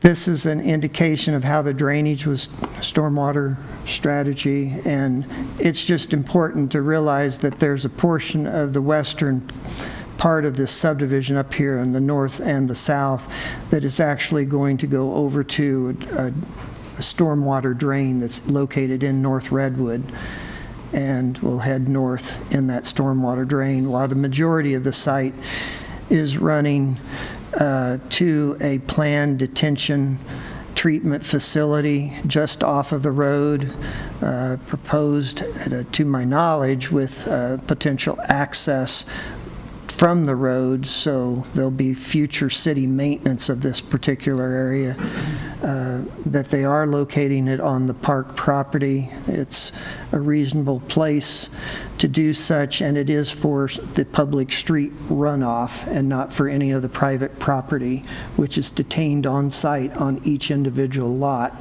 Therefore, city engineer agreed that it was suitable for that to be placed on the public park property and will be maintained by the city in the future. This particular drawing submitted by the applicant is just a visual representation of the areas that were not counted towards density transfer, therefore being termed the undevelopable natural areas, which are the wetlands and the steep slopes over 25%. And so that's what these two colors are showing in here. And then the colors in white are actually the developable portion of the park that's being dedicated that was considered part of the density transfer, for which they indicate they're using 9 transferred lots that could have been built in the park that they're dedicating on the buildable park area that they're dedicating, and they're clustering them into the otherwise developable portion that they're platting. Therefore, that results in the smaller lot sizes below the R1 zones, 7,000 square foot minimum, because they're following the North Redwood concept plan, whose primary purpose was to find a way to preserve the wetlands and the creek, the natural area along this for the community as a whole, and at the same time be cognizant and make the property owners who are forced to dedicate parkland whole in the developability of their property that they otherwise would have had if they weren't forced to dedicate it as parkland. That was the goal of the North Redwood concept plan. And the technique of density transfer or bonus, which is a concept that was already in our code, available as an alternative lot arrangement, kind of went with that existing provision that we had in our code, allowing clustering of lots so that you can actually dedicate parkland and still achieve a similar number of lots that you otherwise would have. And the community benefiting from that fact that they're doing that, because it's kind of rare that you have property developing in a stream area or a wetlands area that most everyone at our concept planning process thought it was a good idea to try to preserve for the community. And a park is needed in this particular area of town. This is a future street plan that further outlines the property owners to the north in what is a concept of how the streets, stub streets from this subdivision here and here could be extended to continue to conform with the cul-de-sac looking street here that was in the concept plan that was adopted, and serving all the lots in this particular area to the north while preserving the existing homes as well and not causing them to move as the original plan had done and concern those particular property owners. The other thing that the subdivision design shows, and this is indicated in here as well, is on the stub streets heading up on the south side here, you'll see these turnarounds, and they're all done in a manner that complies with the City Council's concern that they show the lot areas without the areas of the turnarounds, with the concern that they don't know how long it might be before the middle part properties decide to develop and extend the streets. Therefore, they might be stub streets for quite some time. And they wanted to make sure that if they're there for a long period of time, they're not counting towards the minimum lot area, which is 5,000 square feet, in accordance with the North Redwood District Concept Plan and the ordinance provisions in our code that represent that.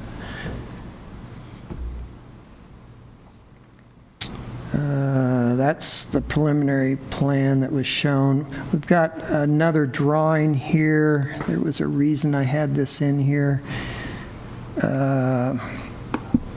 This is directly from the concept plan, and it talks about the property that's to the east of Willow Creek, where they have the two Tract A and B future development areas, and the concept of a future cul-de-sac street as the only way to serve that area.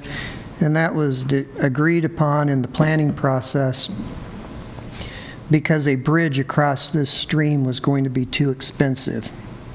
There'd be no way that any developer could make a profit on selling any of these properties or the owners if that bridge was a requirement.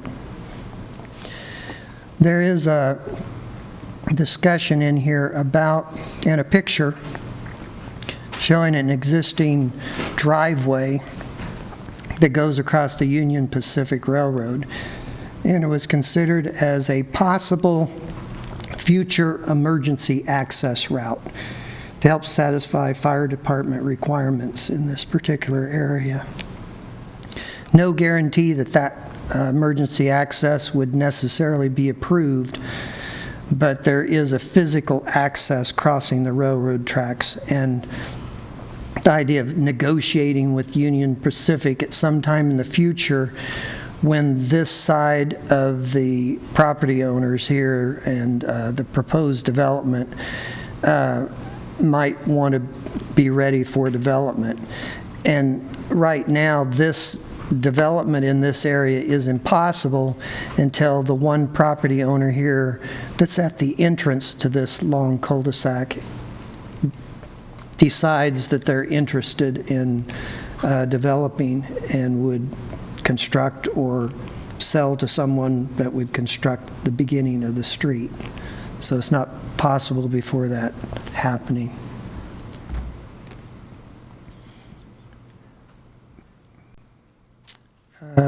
This is just kind of showing you the overall street pattern again, so you could see how the original concept plan had a connection up here with 18th Avenue. That's being cut off here, and you've just got this looping in the center with the cul-de-sac going to the end. So it's very similar to the concept plan that was proposed, just eliminating, which caused some problems with two existing homes in this area here as well. This particular part of the plan just pointed out all the components of the natural resource area that's undevelopable, that is being dedicated as part of parkland and consisting of the steep slopes and the wetlands and part of the area that's in the 100-year floodplain. And recognizing the similar designations that the applicant's map that they prepared, distinguishing between those resource or undeveloped areas versus the potential developable park dedication areas that can be transferred and clustered over into the proposed subdivision. And I think that's about all that I wanted to indicate there. Remind you that there was a traffic study done with this application. We're not focusing on that again. It did recommend a pedestrian crossing. The ideal location would be in the middle part where no one is proposing a development right now. So they recommended that if not a temporary one, that we move it down to 15th Avenue so that people in this subdivision are able to have a safe way to cross North Redwood to get to the other side so they can potentially go on over to the Logging Road Trail, because we think that would be a draw to anyone that would live in this proposed subdivision. And so that is part of the condition of approval as well. Other than that, certainly any development adds new traffic, but it's well within the boundaries of what North Redwood is intended to handle. The main concern being that only part of the street will be improved, adjacent 1/2 street to this subdivision, leaving the rest for future development along it and or some city capital improvement project or something, which can't be foreseen at this point with our current budget limitations. I think I'm just going to leave it at that. I'm sure there'll be plenty of other questions and input that will come up. Any questions for Brian? So, go ahead. Has there been any change from previous discussions we've had on this about parks maintaining that wetland area?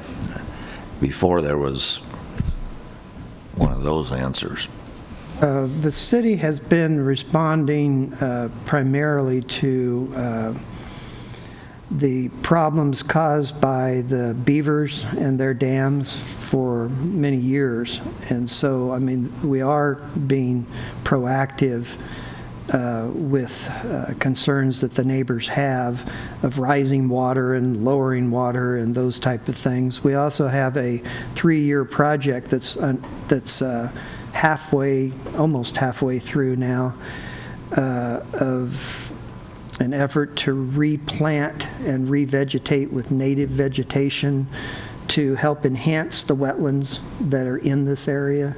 And that's been happening with a volunteer nonprofit group that's been active very recently down there with some plantings and such. And if this subdivision goes through, it just reinforces the fact that this is indeed going to be a city park. And it'll be right on the list with all of our other parks, and trying to address the necessary maintenance issues on this one until any public improvements, which are basically limited to a walkway right now, that would allow the public to enjoy the wetlands and actually a potential bridge for pedestrians to cross.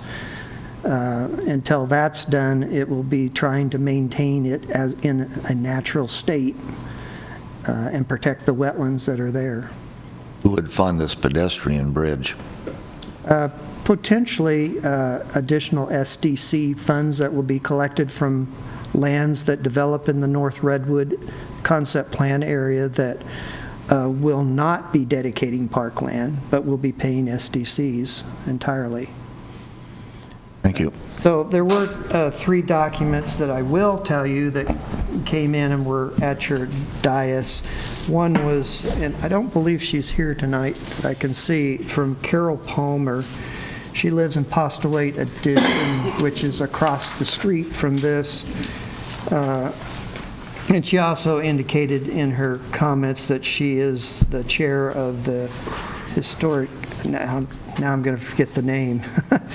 Commissioner Surlett, what's our new name for I don't know. To me, it's always Historical Review Board. Heritage And Landmark Commission. Landmark, Thank yeah. you. I didn't write it down, so I've forgotten what it's called now. Joe. But she does have concerns, as many of the neighbors to the west across North Redwood, in the fact that the lots are still below the R1 minimum 7,000 square foot lot size, even though specifically allowed by our North Redwood district plan ordinance provisions and all the discussion within the plan document itself, in that it changes the character of the neighborhood, et cetera, and because of the smaller lot sizes, they're worried about, even to the degree of devaluation of properties, you know, all of those normal things that you hear with the smaller lot sizes. And of course, with these lot sizes, there's no way to predict that houses will be any smaller than what is in Postawate. We've seen much smaller lots have equal size homes of equal value in this particular area. We don't dictate the value of homes that go on lots and those kind of things. She also makes note to concern just reaching back, which we've heard before, I think even at the first hearing that you held on this subdivision, that the entire process of the North Redwood concept planning apparently was not clear enough for all to really grasp what the transfer of density really meant and how it might be implemented and the result in this size of lots. People just didn't really grasp that, and of course that was the primary purpose of the plan, as I mentioned before, is to allow this density transfer, which automatically would mean clustering the same number of lots that would have been on the entire property, including the parkland, thus making them smaller. And that's why there was a minimum 5,000 square foot average lot size placed in the ordinance to make sure that it stopped at some point in how that was done. If the middle properties were being developed at the same time, the lots wouldn't be as small as they are. And that's not something we could have foreseen, which properties would come in at what time. And so at the previous hearing, I made a comment that, yeah, I was kind of surprised the lots were this small, but it's because we couldn't anticipate which properties would come in together as a single subdivision. And this is a kind of unusual arrangement with properties in the middle not participating at this time. And that affects lot sizes too. Then the other thing is trying to address City Council, I forget whether it's point number 4 or 5, but it was talking about having an indication of what the SDC credit would be that's going to be provided because of the parkland dedication. And I did another estimate that varies slightly from what the applicant prepared, because the last part of the methodology, we seem to disagree on how you do that. But basically, we come out with, if the bottom line is that they're getting a credit of $274,876, which is what was calculated for the undevelopable portion of the park dedication. And if you use the current SDC amounts, that means they're going to get credit for the first 49.7 homes of their 78 that will be permitted that get an SDC credit. Won't be paying the park SDC because they dedicated this parkland instead. And then we'll owe normal SDCs for the remainder of those lots. We did indicate that this that I'm submitting for the record tonight is still an estimate. We did not have time to visit with the applicant, sit down and visit with our finance department to make sure that the math is correct and the methodologies that we're using, since they do disagree. And I do have respect for the applicant and how they work towards that. There's just some items that we haven't had time to discuss as to why I thought their calculation wasn't meeting what the plan required. So that is for the record here, and wanted you to be aware of that, and wanted to state that it's here. Trying to address one of those items that the City Council wanted to see addressed. So we had some feel as to what effect that's having on our SDC collection. So again, as I started, we've recommended approval of this revised modified subdivision as fully meeting the 5 points for the City Council's remand, and that you address all the other conditions of approval which are indicated in a draft final order that we can look at later on the agenda. Any questions for Brian? Brian, do you know, city code allow for development, whether it be public right-of-way or private lots, on slopes that are currently greater than 25% adjacent to the to Willow Creek? If city code would allow development on those? Yes. Yeah, we had testimony from the applicant in the first hearing as well, that there is no magic necessarily by the 25% dividing line, That was simply a construct in the Northwood Planning Concept Plan to help us decide what would be transferable for density and what wouldn't.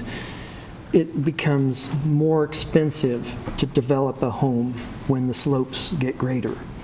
And so that was a good dividing point. Generally speaking, Canby is used to flat lands, and so we don't have that issue, but there's plenty of cities in the area that have homes built on slopes of greater than 25%. Okay, so the city doesn't have a code that restricts development? Okay, great, thank you. I might have missed one other thing, and I did want to mention it. I think I might not have said all three things that were submitted today. The other one was from the applicant's attorney, Schwabe, Williamson, and Wyatt, and they go through and propose a little bit of additional verbiage on how they satisfy the council's remand concerns. And they also add in the very end of this memo, I wanted to direct your attention to that, additional findings that they propose that the Planning Commission add if they do recommend approval of this subdivision. And I reviewed those, and I think if you do recommend approval, that I would certainly wholeheartedly support that those findings that he suggests be added to our draft findings that we have tonight for consideration. Brian, without refresh my memory on how many car trips per day that this development was planning to add to. I might have to look that up because I don't remember now. I haven't been looking back at that. You generally get a daily average trip. You generally get 9.7 trips is what I've seen in the ITE trip manual for a single-family home, times 78. That would be how many trips 700. that would be added. And the streets, a collector street is supposed to be able to take up to 3,500 trips.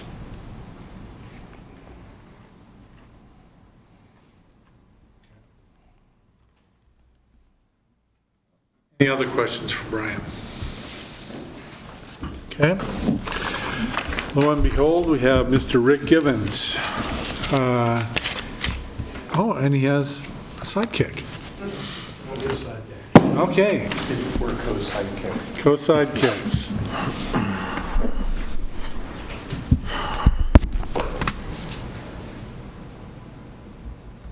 State your name and address and let's go.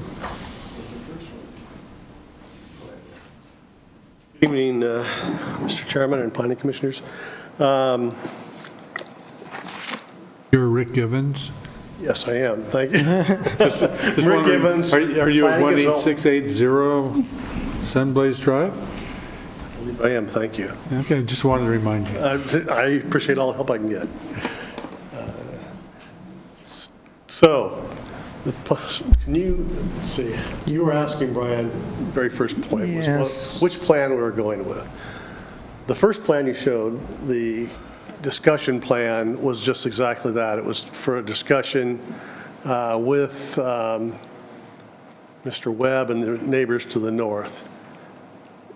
Don't know which one we're, Draft compromise plan was labeled draft compromise plan, was submitted to you and also submitted to Mr. Webb and his. this one. Yes. And the follow-up plan simply takes that another step further. But this one here that has. That one is actually the revised preliminary plan that we're discussing tonight. The shadow plat of the area on the east side of Willow Creek is just that. It's simply a shadow plat of showing how potential future development could occur while the lots are dashed and the lot numbers have an F for future after them. Those, as noted on there, would be tracked A and B on the plat, so there'll be no lots shown there. The plan has changed significantly in response to the concerns that the city council had and the neighbors had, and we've worked hard to try to come up with a plan that addresses as many of the concerns that we heard as possible. The biggest change, as Brian noted, is that we revised the layout of Sycamore Street, looping it to tie in at 17th rather than continuing up to come in at 18th Street. That allowed us to put the two stub streets into the properties to the north on the common property line, which both the neighbors and city council said we should do. So we've taken care of that. You'll also note, as Brian mentioned, that the concern that the city council had regarding the turnarounds for the emergency vehicles being counted towards lot area.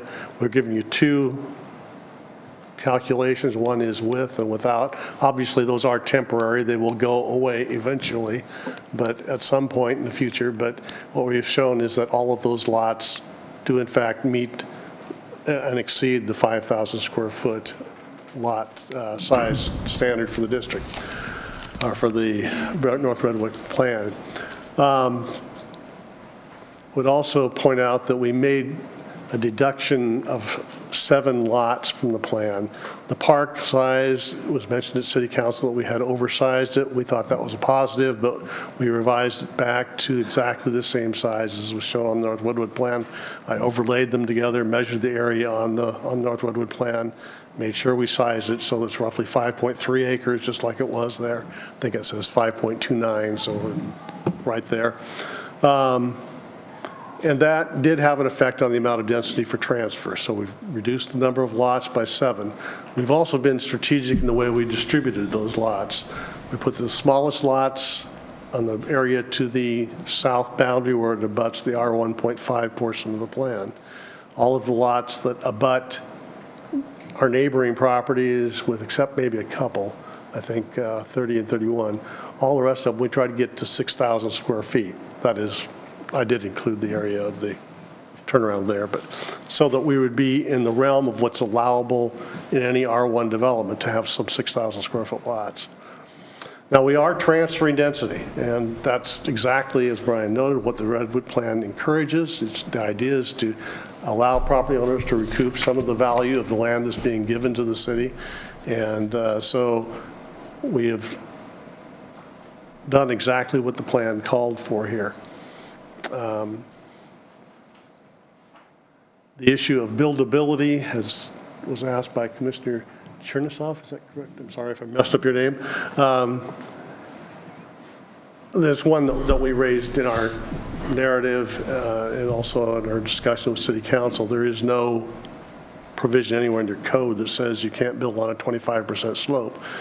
In fact, on this property, if you look at it, you'll see that we're talking about rather narrow bands of steep slope as it terraces down to the lower level of the Willow Creek boundary, open space area. It'd be quite simple to grade that out and to build on those lots. In fact, in order to show that, I didn't see this in your development, in your packet tonight, Brian, but in order to show, we're not taking more than what's really allowable. I've prepared a concept plan that shows how this site could be developed and achieve the same density and get all with lots that are 7,000 square feet or larger. Now, obviously, that wouldn't conform to the North Redwood Development Concept Plan, but it's to show that the intent of this is simply to show that the density we're transferring truly could exist on this property. We would have to bridge the creek. It's not a cheap thing, but it's also done as a private street rather than a full city street. It would be perfectly practical to do that. But Icon is currently building a development where they've built a large span over Rock Creek out in Happy Valley that has the ability to carry vehicles, and so it's certainly doable. Anyway, I'll just simply give this to you, and that's... I think they actually are in their packet. Are they in the packet? We Okay, just I didn't didn't see have them. them, but we'll pass them out here. I've got some extra charge I didn't give you all here. Again, the sole purpose of this is to show that the density we're transferring is consistent with what the site truly could yield if it were developed without the North Redwood overlay on it. I think that concludes everything I wanted to say, Mike. Unless you've got some other thoughts. Good evening, Chair Savory, members of the Planning Commission. My name is Michael Robinson. I'm a land use attorney. My mailing address is 1211 Southwest 5th Avenue, Suite 1900, Portland 97204. I'm here today on behalf of the applicant. I know it's getting late, so let me just focus on three things, if I could, on behalf of the applicant. First of all, and I've done land use a long time, and I appreciate that, as I think Ms. Palmer said in her letter, people may think this process is a little cynical, and I understand exactly why they may feel that way. But from the applicant's perspective, we're trying to make a good faith effort to address both what our neighbors ask us to do, the appellants, and what the City Council asked us to do when they brought this back to the Planning Commission. So as Rick explained to you, we've reduced the number of lots, we've given you more evidence on how the density transfer is appropriate under the Redwood concept plan. We've taken care of the streets to the north. We've provided lots that provide for the turnarounds and still have the sufficient square footage. Those are the things your City Council asked us to address. Those were the things in the appeal. And we take those things seriously. Of course, we want to be approved, but we also want to try and be responsive to what the citizens and especially the City Council have to say. So when you listen to our presentation, to what Rick said, to what we may say in our rebuttal, please keep that in mind. This is really a sincere attempt to address what folks in this community have said. And as I'll say in a moment, consistent with the code that your City Council has adopted. The second point I want to make is that, as Rick said, there were 5 things the City Council expressed in its order remanding this to the Planning Commission that they wanted us to address.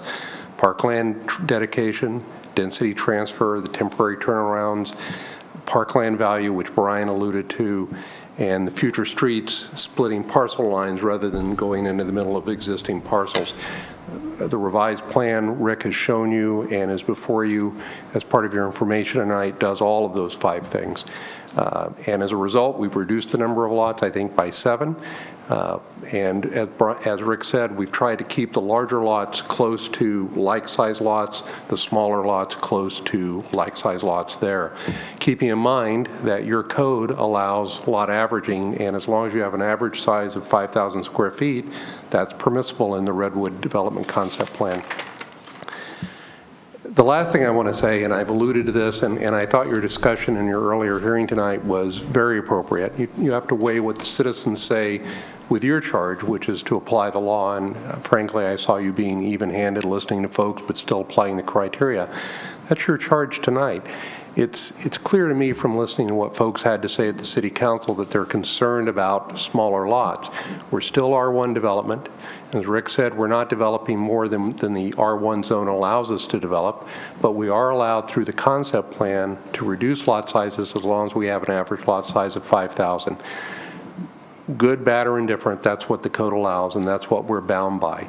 So we're taking advantage of that, but at the same time, we're trying to do the things that folks testified to at the City Council and your City Council directed us to do.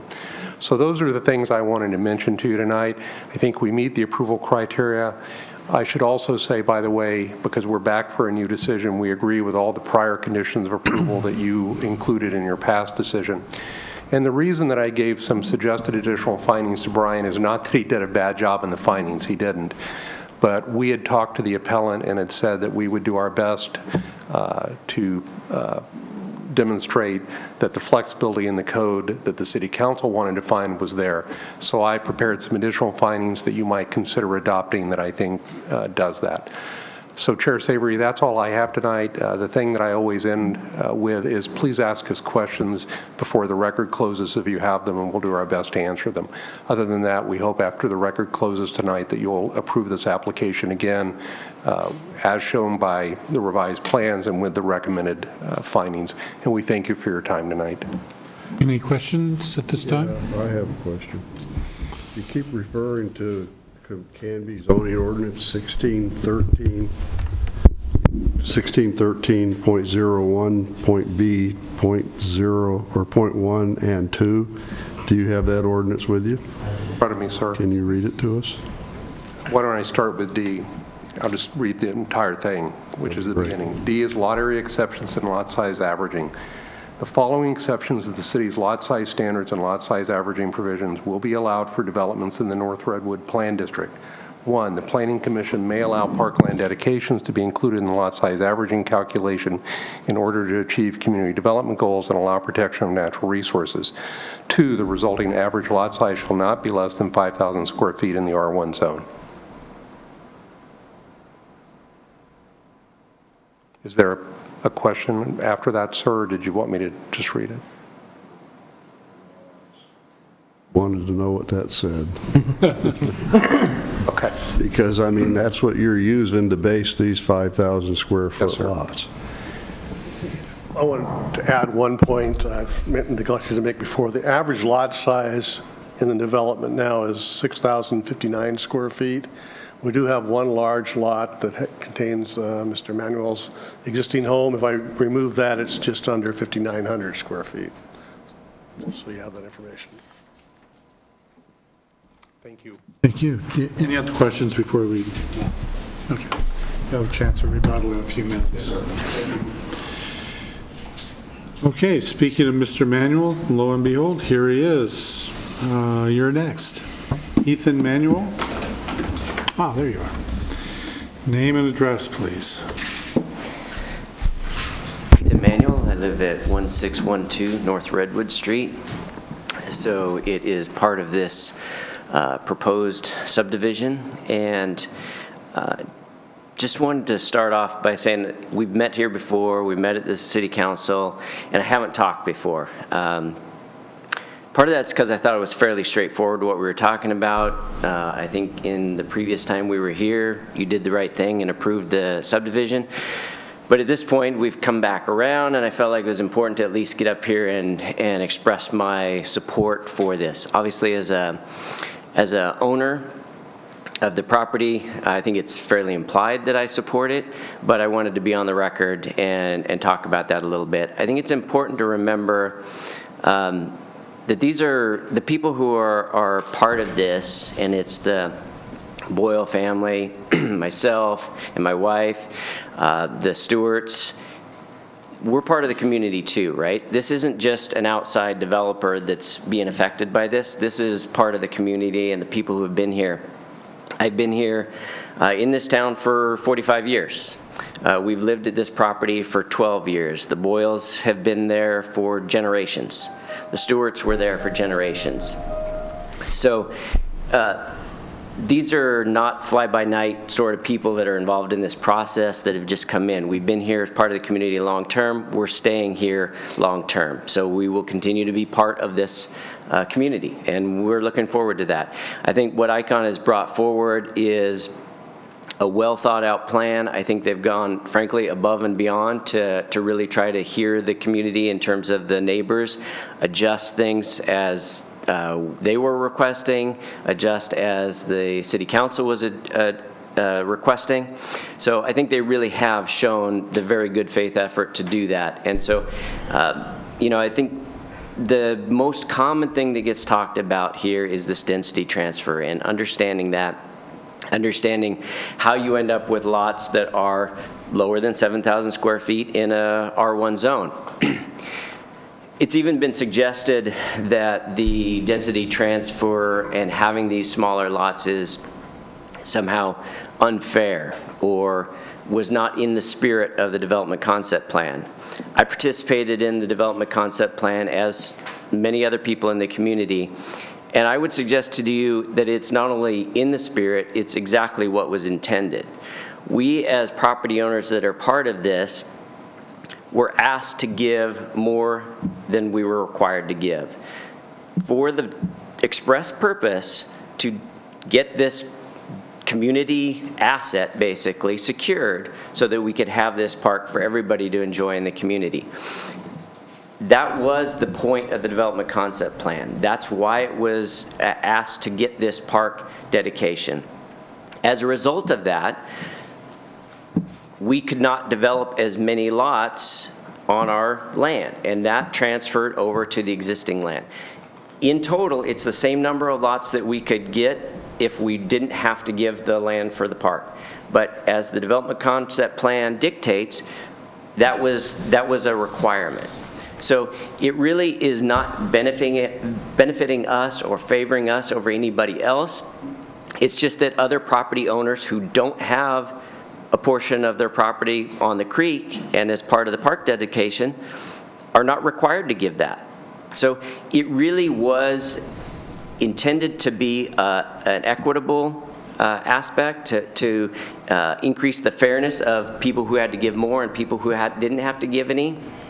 And that was the view of the consultants that were the city consultants. So this was all created and discussed at the time to make sure that the city got what we all wanted as a community, is to protect this valuable natural resource. And it's doing exactly that. So I would say it is exactly or absolutely in the spirit. So I just wanted to wholeheartedly support this and answer any questions as a property owner if you had any. Does anybody have any questions? No. I do. No. I have a question. Oh, sorry. So you've lived here for 45 years. Great place, right? It is a great place. So when you lived here when you've lived here 45 years ago, let's say, yes. You don't look more than 45, so let's just bump it up a little. So when you, how would you have described Canby, the Canby of 30 years ago? Rural, farming community, business community? Yeah, absolutely. And my family still has a nursery in town, so Okay. or just out of town. So we still are part of the farming community here. Would you still, but would you describe Canby as it is current? Would you still describe it? I would. As a farming community? I still think over the years we have done a good job of maintaining that small town feel. People are moving here partly because it still has that. When you compare it to the 6,000 people or whatever that was around 40 years ago, yeah, it's different. We didn't have Fred Meyer. I think the only fast food place was Burgerville back then. And as a kid, that was where you went, and that's where you wanted to go. I guess Dairy Queen was there too.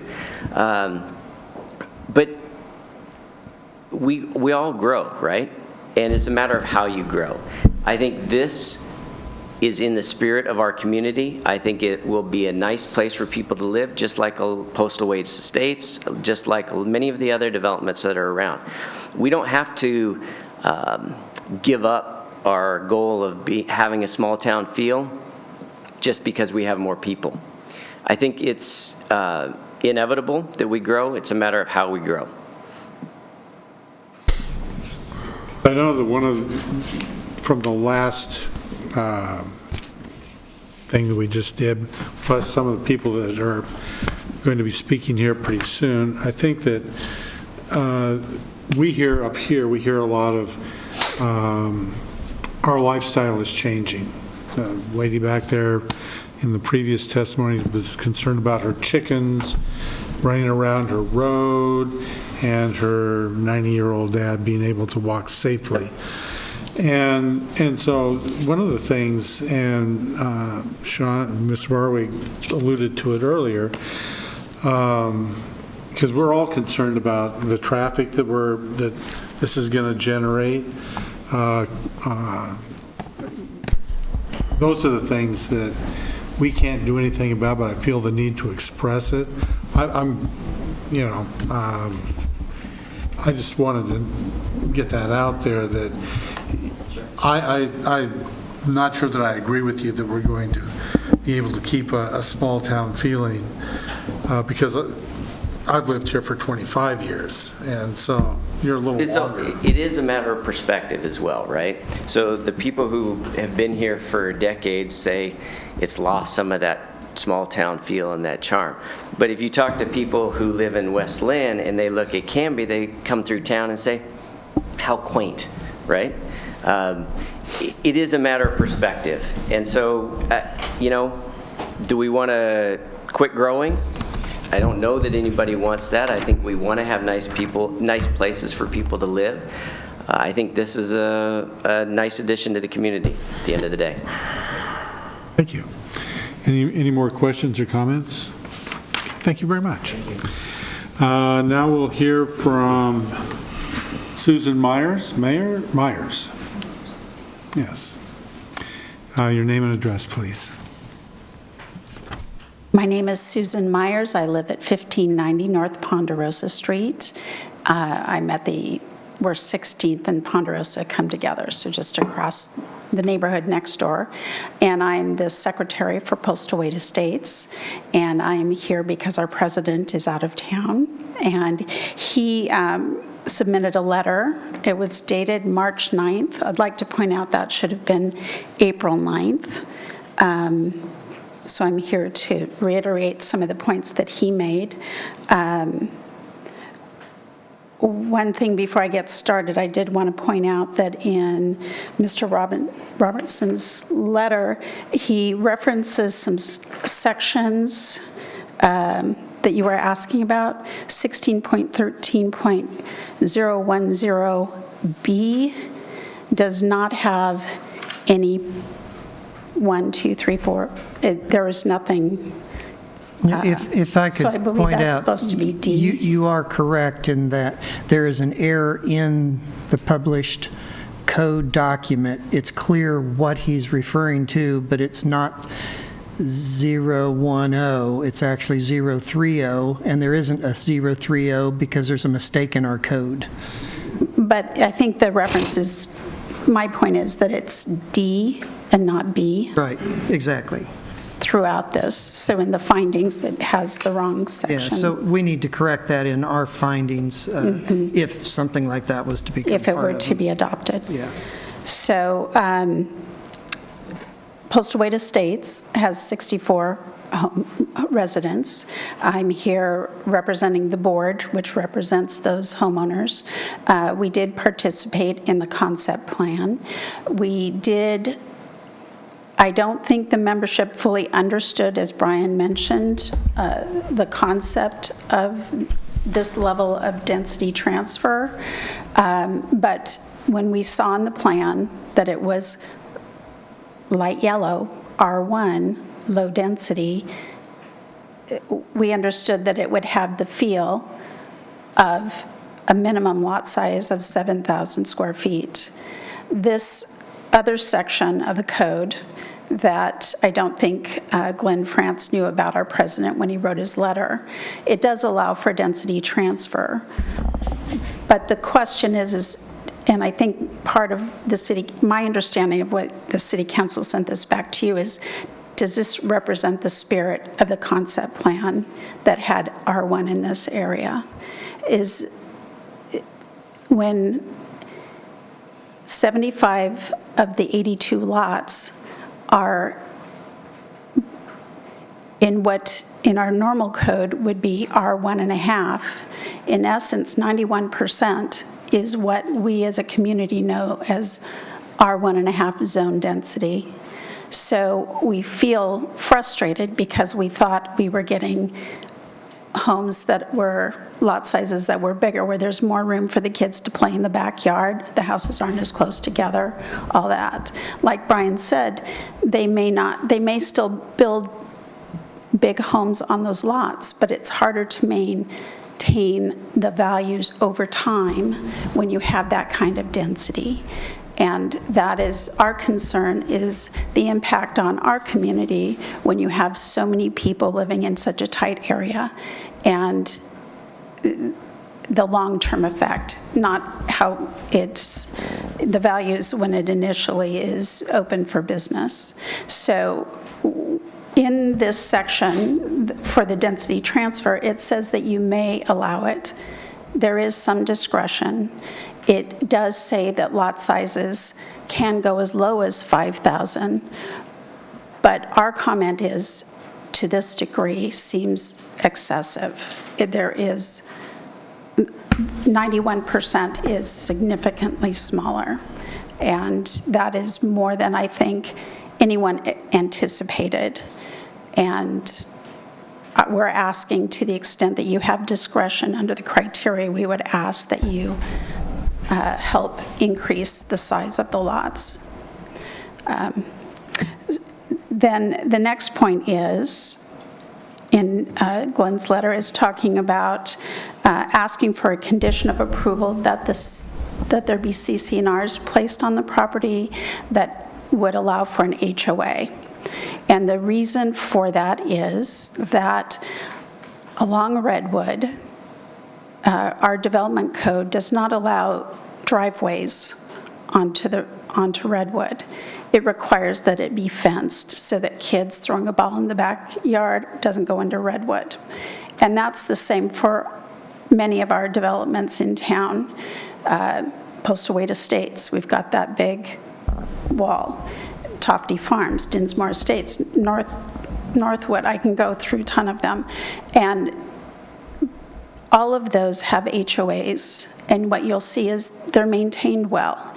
The ones that don't, where these are like a backyard fence, a wood fence, over time does not hold up well because, and the ones that are like that are Valley Farms, Feist Edition, the development that's on the south side west of Hope Village. The fence wears over time. It's left up to the homeowner to maintain not only the fence, but the property between the fence and the back of the curb. And you get a real inconsistent look. You end up with a weed patch. You know, occasionally someone is taking care of it, but the homeowner just doesn't get that that's their responsibility to maintain, and that you get a very unpleasant result over time. And so we're asking, because we live next door and will be impacted by the future, in the distant future, how it's maintained, we're asking that there be an HOA to take that fence on as a common area, and that the landscaping between the fence and the back of curb be maintained with a pleasant landscaping. And it also enables the neighborhood to have signage, identity signage, that the neighborhood would take care of.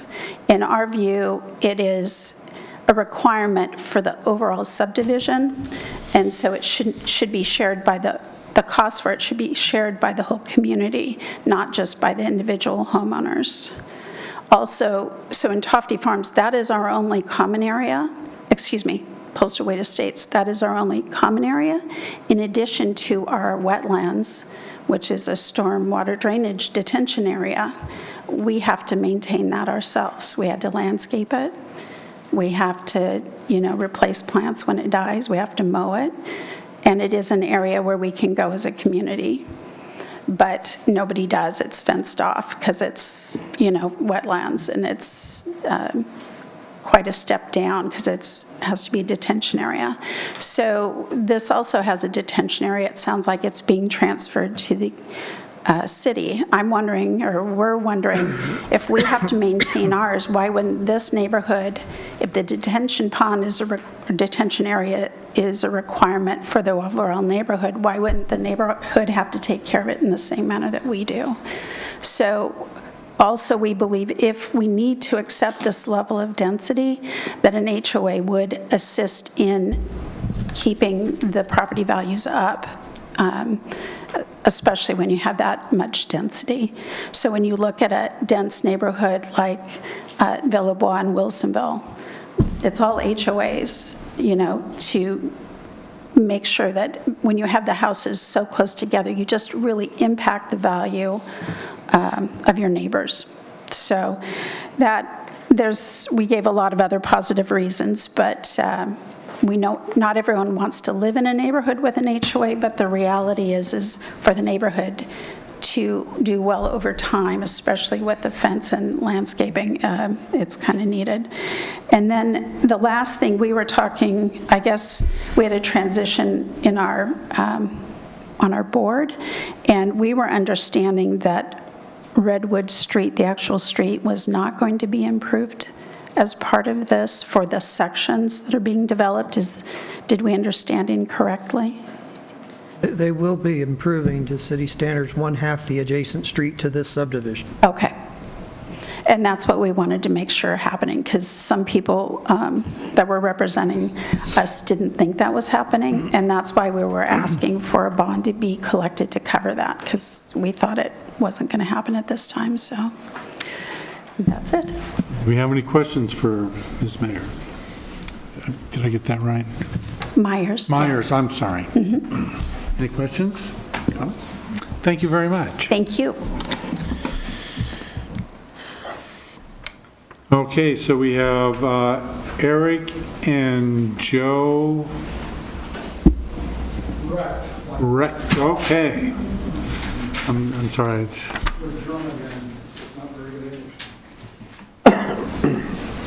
so name and address.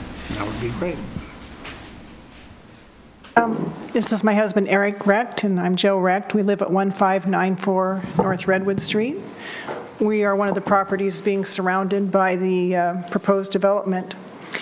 And so this is a little bit of a repeat from when we last met, and I just wanted to update you a little bit on some of my activities, but I just want to state to start that because I feel a little tainted by the earlier testimony on the other parcel that's being developed, that we are not opposed to development. We knew that when we bought our property, that it would be someday coming. To that end, we participated in the concept plan development. And we are just concerned about how the plan was presented to the public. We are not real estate professionals. We went to meetings, we looked at pictures, we heard the term density concept. Density transfer. Density transfer. But it felt, when I went back and reviewed the testimony, it felt like it was kind of like pushed to the side. People didn't really want to explore it. And in my written concerns that I submitted to this group, I think you probably have if you read it, but I went through and gathered some of the language that was used. It was mostly with regards to the east side, the Willow Creek Estate side, and it talked about a tweak, maybe an extra lot. Not much would really change. That was the language that we heard.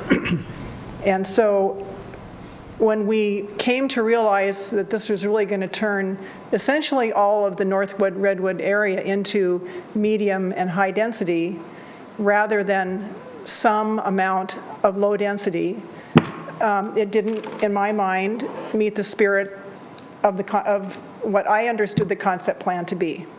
So to that, when I realized, I decided, I took it upon myself and I canvassed the neighborhood across the street, Polstowade Estates. I attended the board meeting for Willow Creek. I went to some other, the 19th Loop. I spent an entire Saturday going door to door. I've never done that before. It's fine. But anyway, I did not meet a single person who anticipated this outcome. And I think that also reflected the staff's surprise that we ended up with this result. And so there's been a real lack of communication, whether I think perhaps the city staff had an agenda. That prize of the park looked pretty tempting, and so let's kind of downplay what it's going to do to everything else. So we were not, I contend that we as non-real estate lay people were not fully informed of what was going to happen. We didn't really have an opportunity for an honest conversation about what this really meant. So and I have some written notes here. The testimony for the concept plan was lengthy and exhaustive. It covered stormwater runoff, traffic congestion, the condition of Redwood Street. All of those things were discussed at great length. And all of those things can be addressed and readdressed over time as things plan. If things change, we can eventually add a stoplight, or we can do something different with the water runoff. How we lay out the streets, that can never be changed. And so it's very important that we get this right to get the spirit, what I consider a low-density community is what we were told we were going to get.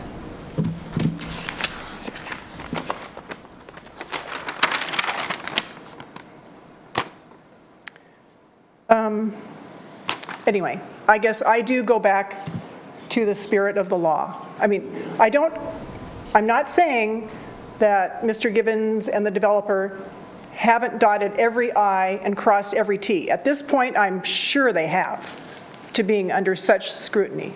I'm not saying that at all. I'm just saying that we as a public were misrepresented, not fully informed when that plan was put forth. And is this really what we want to have, is have that entire side of the street? You know, we're going to have I know she mentioned 91% is going to be essentially medium density rather than a low density community. We're ending up with about a 5% of lots that are 7,000 square feet and more. Of this development, 5% of those lots will be 7,000 square feet or more. And that, to me, I'm sorry, it just doesn't meet the spirit of what we were told where we were going.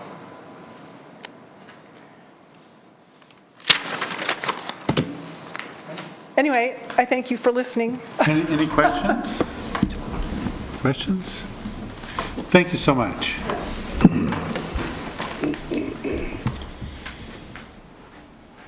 Daniel Webb, please.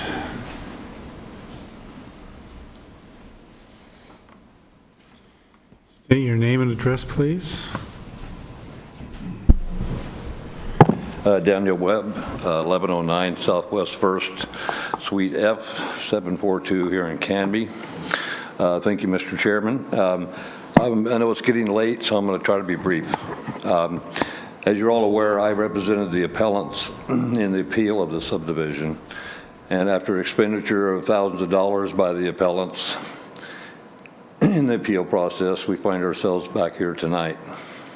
The applicant has addressed the issues the appellants presented in the appeal, and for the most part have amended their development plan to align with the City Council's concerns. Excuse me.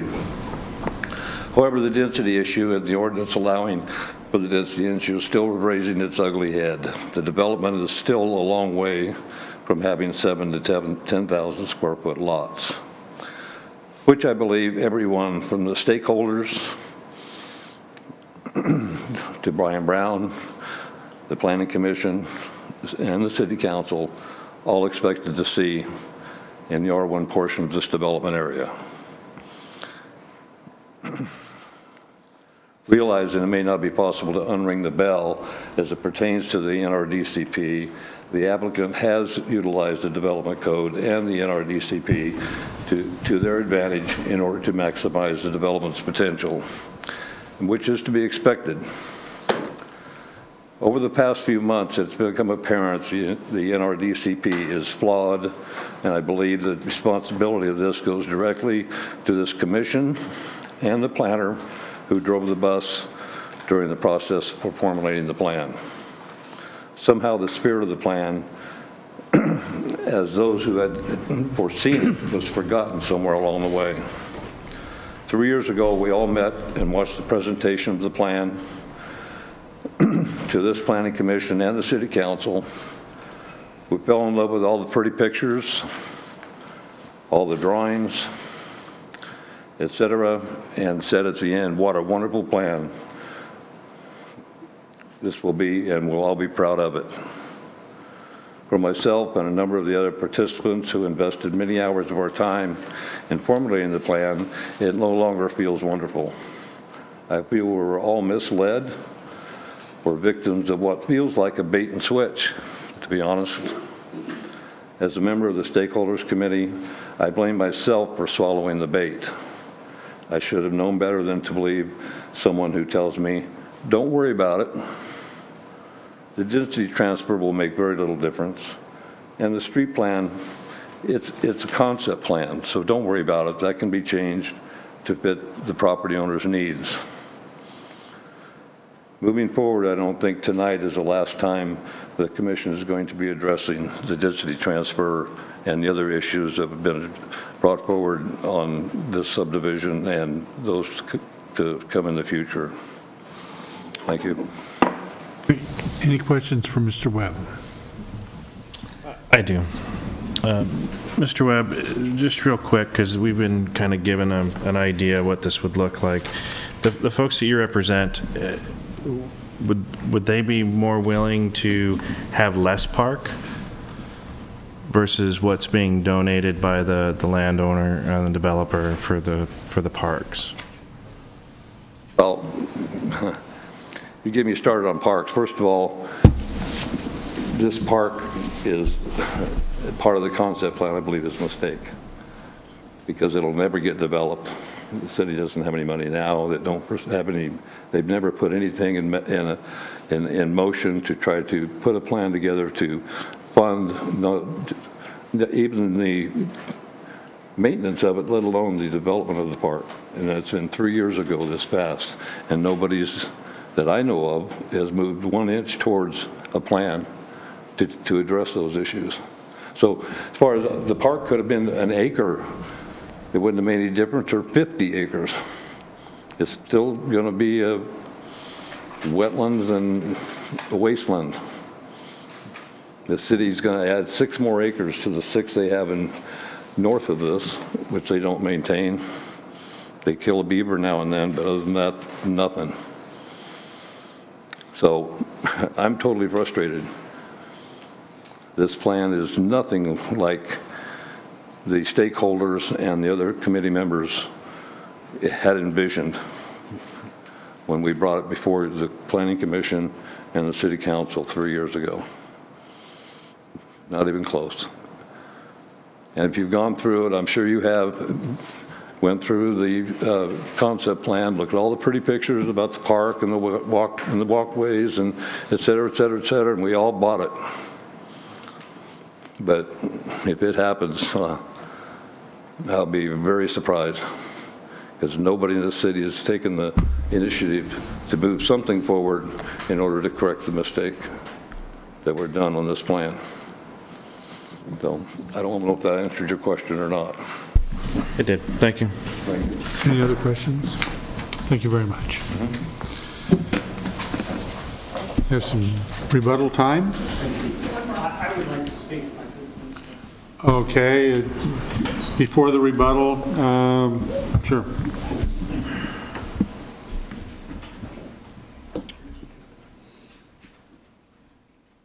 State your name and address, please. Yes, my name is Charles Burden, and I serve as the property manager for the CCD Hazeldale LLC, Canby, Oregon here. Address is 23230 South Highway, 99E, Canby, Oregon, 97013. Our family has resided here in Canby since 1928, and we have been serving the Portland community as fish farmers many, many decades ago.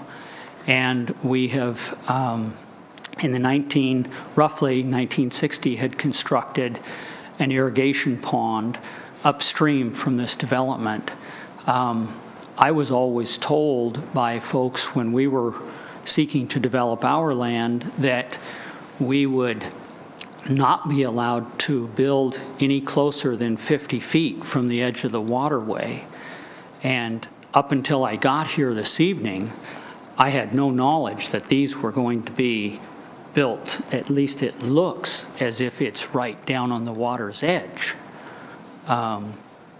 That's significant concern to us with the amount of water we have upstream from these folks. Had I known that this was going to be right down to the water's edge, I would have been prepared with legal advisement, etc. But I am concerned with, is there a problem here with these? If there would be a release of water, would that cause any flooding for these folks? Or we love the community. We want to make sure that we're responsible with everything that we're doing. But we do have a very significant concern with what I see being proposed to be what looks right down on the water's edge. When we were given notification of these things, we were given this diagram here, but it shows nothing of a in-depth plan that we see here. As a result, I was going by the knowledge that no development would be allowed within 50 feet. This looks to be the opposite of that. And so I'm bringing that information to you folks this evening, just because we have a significant concern to make sure that everybody stays safe and that there's not a problem with rising water and any flooding in the future. I don't think it's good to be building this close to the waterway. We were never allowed to do that. Okay, any questions? I've got a question. So you state that you occasionally release water from the upstream pond, is that correct? Yeah. How frequent and what are the reasons for that release of water from the pond upstream? The release used to be more prevalent than it is today. We're presently been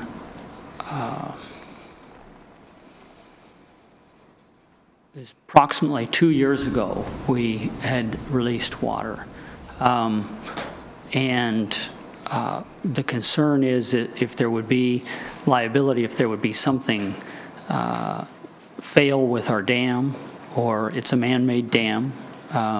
And this year we had some blockage of the spillway that caused water to overflow the dam. And so we're just wanting to make sure that everybody is safe downstream. And so that's why I'm bringing this concern. Thank you for bringing it up. Any other questions? Thank you very much, Mr. Webb. Now your rebuttal.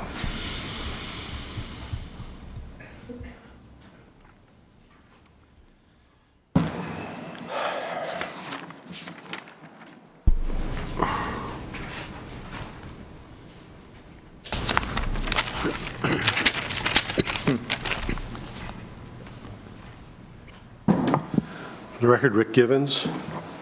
I'm going to kind of go in reverse order here since Mr. Burton raised an issue we hadn't heard before.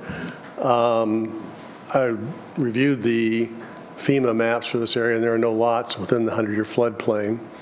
The hashed pattern on there is the wetlands boundary, not the stream boundary. The stream is probably close to 50 feet anyway from the rear yards of those 3 lots that abut the wetlands area. I'm not aware of any provision in the code that causes a problem with that. We would be building those lots up a little bit, and the homes would be on the upper portion of the lot. We're not going to build down near the wetlands. So I would expect site grading would lift the rear yards of those up, and that the homes will be up at the elevation nearly what the street is. So I don't anticipate any problems with there being any safety for those lots. I'd just point out again, for an awful lot of talk about density. The plan code allows for an average of 5,000 square foot lots. We're not anywhere near close to that. We're at 6,000 square feet. So we're not pushing the envelope. I presented a map to you that shows the density we're putting there is consistent with R1 zoning for the property. You know, we come into a town and we try to do exactly what the code says. That's my job as a planner, is to go through the code and make sure that what I design is consistent with what the words of the code say. That's all I can go by. I can't guess at what the Planning Commission was thinking of at the time they adopted. I can't guess at what the City Council was thinking. I can't guess what the neighbors were thinking. I just have to go by the code. And so we designed a plan that we thought was correct. You guys approved it. We've listened to what was the concerns expressed at the City Council and in the appeal. We've tried to address all of them that we can. We can't go lower density than this without hurting the property owners, and we don't think that's fair because they're being asked to give up a significant asset from their property. Chair Savory, members of the commission, Mike Robinson again on behalf of the applicant. So I'll start with the most important issue, which is my poor typing skills. I handed Brian Brown my letter with the 2 corrections, and I will say I did enroll for typing in the 10th grade, but the principal kicked me out because I wasn't a woman. So I tried. Had I known that the legal profession would be dependent on good typing, I might not have gone to law school. Secondly, I don't want to rebut the testimony individually, but I want to talk about 2 themes you've heard tonight. One is people feel like they were effectively duped by the concept plan, and I have no reason to doubt what they said. I find in my career as a land use lawyer that most people are honest and say what's on their mind. But here's the issue. It's an adopted plan. The issue before you tonight is not whether it's a good plan or a bad plan. The issue is whether we're following it, and it's what your code requires. So if it's a truly crummy plan, go to the city council, they can amend it. But it's in effect, it's an acknowledged document, and we're bound by it, they're bound by it, you're bound by it. It's that simple. It's not probably what people want to hear, but it's the law. It's an adopted plan. Secondly, I've got the 3-page order that the City Council adopted, remanding this back to the City Council, or I'm sorry, Planning Commission. And one of the issues was lots, but let me just read this to you. This is the first of the 5 issues. Quote, the lots in the proposed development were well below the R1 minimum size of 7,000 square feet. The applicant relied on an alternative method of lot sizing parent using the concept of density transfer closed parent because of proposed parkland dedication in the application. And then it goes on to talk about the City Council's skepticism about the quality of the evidence with respect to the parkland dedication. City Council did not say that you had to have 7,000 square foot lots. They couldn't because that's not what the code they adopted says. The code they adopted lets a developer in this concept plan area have less than 7,000 square foot lots as long as you have an average lot size of 5,000 square feet. We don't get any more density than we could get than if we developed Willow Creek. So the council's order didn't say that you had to reduce the number of lots or that you had to have 7,000 square foot lots. It wanted evidence before this body that the calculations we did with respect to what could be built in the area to be dedicated were accurate and reflected appropriately the density transfer provision in the code. That's the evidence Rick Givens has given you. The last thing I just want to talk about is what your plan, again, for better or for worse, it's your adopted plan, says about Willow Creek. And I'm going to read you point to 3 sections of the plan. First is on page 11, and it's the concept plan evaluation criteria. It's the criteria that your consultant used in developing the plan. And the last 2 are protect Willow Creek and provide public accessible parks. That's what this plan does. The trade-off is, instead of you developing right up to where you can develop along the creek or trying to fill wetlands, leave that area, dedicate it to the public, and we'll let you transfer that density to the area that you're going to develop. That's what the plan intended, and that's what it provides for. But it also talks at page 13 under the heading Parks and Open Spaces about the benefits of the park and about having the trail along Willow Creek so that people can access it. And lastly, if you look at page 16 of the plan, it talks about lot size averaging. The third and the 5th full paragraph under the heading lot size averaging talks about the relationship between the density transfer and lot size averaging and the desire to retain the park in public ownership, Willow Creek in public ownership rather than develop the areas around it. So to me, it looks like a very conscious choice by the City Council to push density over, lots over in the area that can be developed, but in return for dedicating the area along Willow Creek as public parkland. Was that a good choice? I don't know. I'm not your City Council. But the City Council made it. And if they want to undo it, they can do it in another proceeding. What I'm trying to say without offending anybody is you're stuck with the law you're given. And the law you were given on this is this concept plan. So with all due respect to folks who think they were duped, maybe they were, go tell the city council that and ask them to amend the plan. But for purposes of this application, it's the code in effect in the Canby zoning ordinance, and it's this plan. The only other thing I want to say is about homeowners associations. I don't think you've got a basis in your code to require us to have a homeowners association. We don't have any common tracks. But I talked to the applicant earlier tonight. They will consider it. But I believe, and I apologize for putting it this way, so forgive me, I believe it's beyond the Planning Commission's ability legally to require us to have an HOA, but it's certainly something we'll consider. The developer hasn't up to this point, but Mr. Myers made some good points about having an HOA, and he'll consider it. That's all I have, Chair. We appreciate your time tonight. We ask you to close the record and approve the application, and we thank you. Any more questions? I've got a question. So on the east side of the property, there's 2 tracks. Are those not common?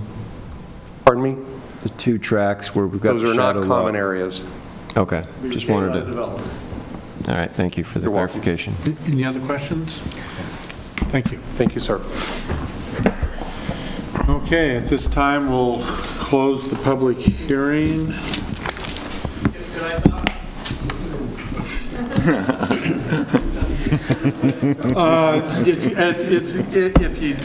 It's going to give these people another chance. No objection. Okay. Go ahead. No, I'll take that. Okay. I don't like going up, but... That's okay. That's okay. I'd like to hear everybody talk. Want to know who I am? Yeah, I think so. It'd be Okay. nice, yeah. And your address, too. I'm not used to this. Jim Boyle, 1758 North Redwood Street. We've had the property since 1951. That's the year I was born. I grew up there. I got up here because I'm listening to people come up and say how they were duped, how they weren't told, how the concept plan meetings were bad. And I think the problem here is I went to all those meetings from February in 2015 through June. I went to all of them. A lot of these people didn't go to all of them. And the material, they were very clear at these meetings. They were very clear. It wasn't duping anybody. They were good, clear meetings. Also, the material up there, the concept plan, the final one you have, if you read the material, I mean, if you're so concerned, they should have been concerned 3 years ago and done their homework. They didn't do their homework. I know one meeting a while back, they came in and they had all sorts of excuses. The print's too small, they said, in that concept plan. You look at that print. I had to go home and compare it. The Bible print's way smaller. This print in the concept plan is bigger than the Oregonian print. It's bigger than the Canby Herald. It's not small. And it's just, like I say, here it is 3 years later. If these people would have went to all the meetings, if they would have done their homework, if they would have read the plan, well, I read that plan probably more than everybody combined. I've been over that plan probably 40 times, and it's just, it irritates me that people are really bending the truth up here. I sit back there, this is the first time I've been up, and I don't have Facebook. It reminds me of Facebook. It's like, I thought when you come up here, you had to tell the truth. And I tell you what, there's a whole lot of truth bending going on. It's just, it's irritating, Anyway, questions? Questions? Thank you very much. Okay, thank you.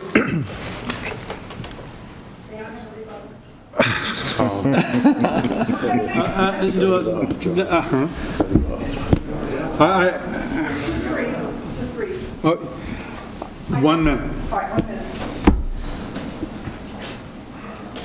I just want to say, when I canvassed the neighborhood and I went to community meetings, I did not find one person who did this supposed homework. I find it an insult to say that everybody in Canby wasn't paying attention. We were paying attention. Okay. So now we're done. Bring the gavel 5 times. Public testimony is now closed. Any more questions? Any thoughts or comments, deliberation, discussion? Andre? Yeah, I was looking at the park dedication evaluation SDC credit estimate that was presented to us here. Looks like the developable land was valued at approximately $100,000 per acre, and the undevelopable land at 25% slope or greater was valued at approximately $87,000 per acre. I was just a little shocked to see the value so close. I've read through and saw where the values came from, but was just a little concerned that there wasn't enough difference between the two. Thought I'd just make that apparent.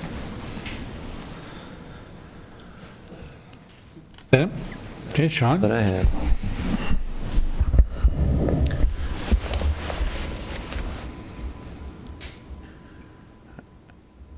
I can't even formulate my thoughts to sound educated or smart, so I'll ramble a little bit.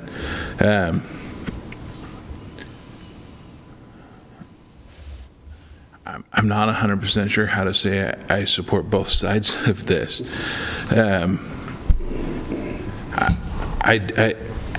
don't think this fits the spirit of Canby. I know it's been said that it does. I don't. I disagree with that.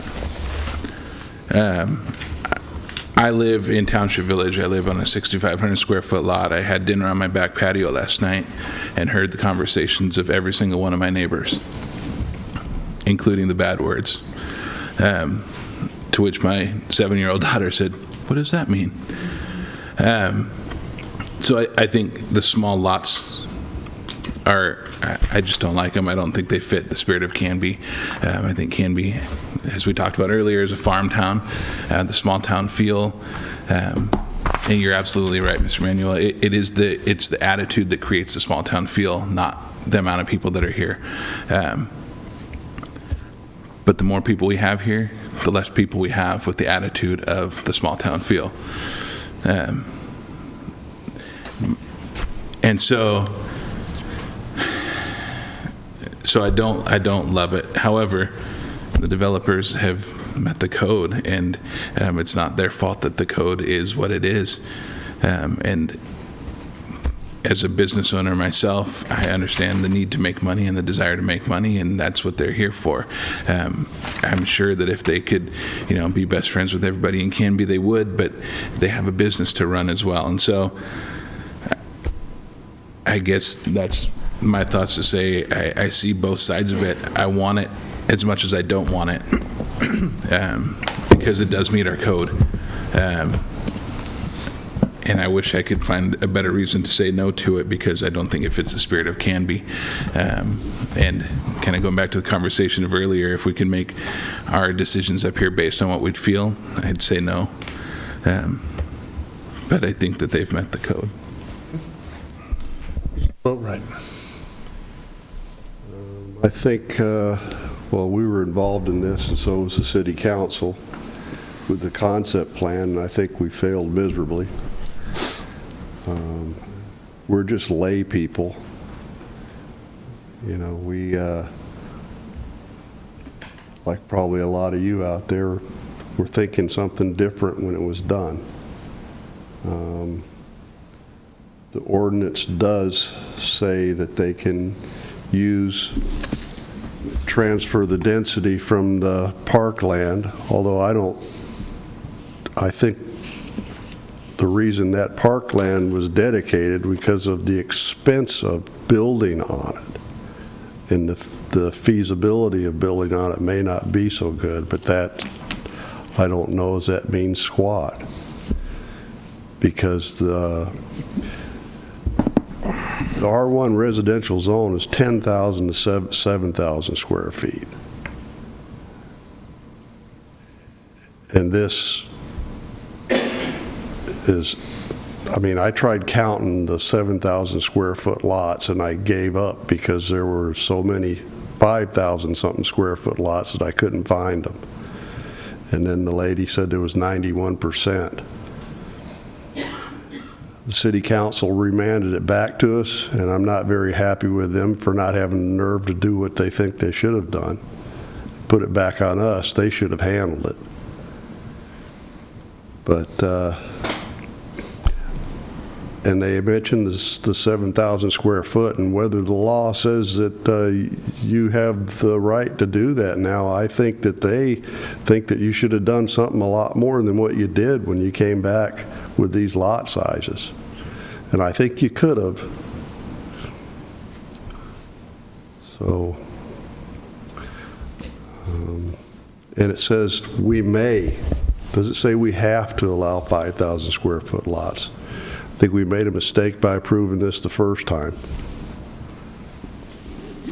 Can I make one more quick comment? I just want to say that if for some reason this is approved tonight, I really, really highly suggest considering the HOA. I think that would be maybe a Band-Aid. However, I think it would be I think it would be a very nice thing to do as a way to thank the neighbors. Well, I think it comes down to we approved it the first time with actually smaller lot sizes. It came back to us. They made all the necessary changes that the council was asking for. I really don't see any way we can overturn that at this point. I mean, despite the lot sizes that we don't maybe agree with, it's in the law. Eric? Echo Mr. Hall.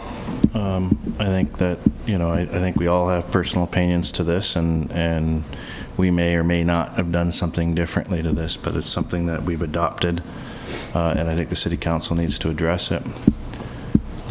So I'm a proponent in the fact that we're sticking to what our rules are. Mr. Sirlin. I'm not a proponent of this. I didn't like it the first time around. I don't like it any better now. I feel we had bait and switch dumped on us big time between the concept plan and when they came back with the actual layout of what was going to be.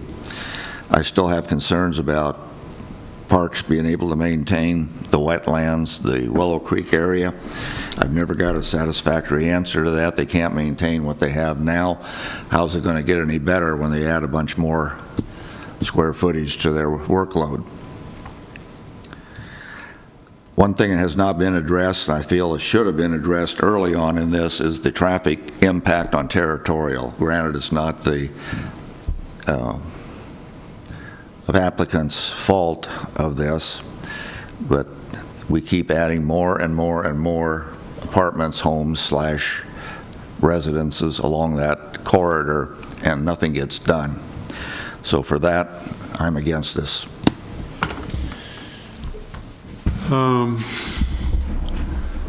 Mostly for me, it came down to the spirit versus the law. I generally come down. For this commission, we have to follow the law. The city council is the one that is responsible for maintaining the spirit of what Canby is supposed to look like, or what we would like it to look like. I agree with Mr. Boatwright. I think that they shirked their duty terribly, but I think that the applicant has fulfilled his obligation under the law as best they could. And now it's up to the city council to make the citizens of the neighborhood whole. I'm not a big fan of the development, but they follow the law. I'm with Mr. Sirlett. I think that the traffic situation is woefully neglected in all of these sorts of things, despite what our traffic engineers keep telling us. I think that they live somewhere else. But I'm going to be in favor of this. So I will entertain a motion on this matter. Mr. Chair, I'll motion that Icon Sub 1706 be approved with staff's recommendations and the recommendations presented to us by Williams and Watt with the typo corrections. All in favor, say aye. Aye. Opposed? Nay. Nay. Or did we have a second? I second. So, just to be clear, we'll go down the line. Were you a yay or a nay? Yay. Derek? Yay. Nay. Yay. Nay. Yay. Please have it. So, it passes.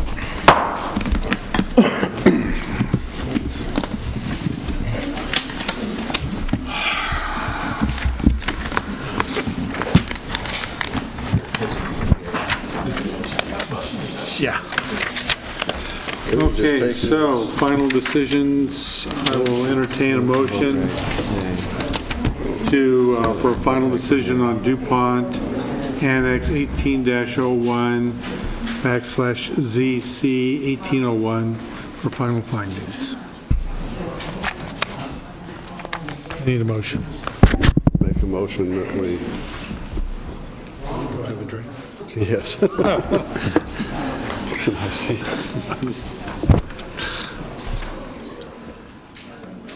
I make a motion that DuPont ANN 18-01 /ZC 18-01, we approve the.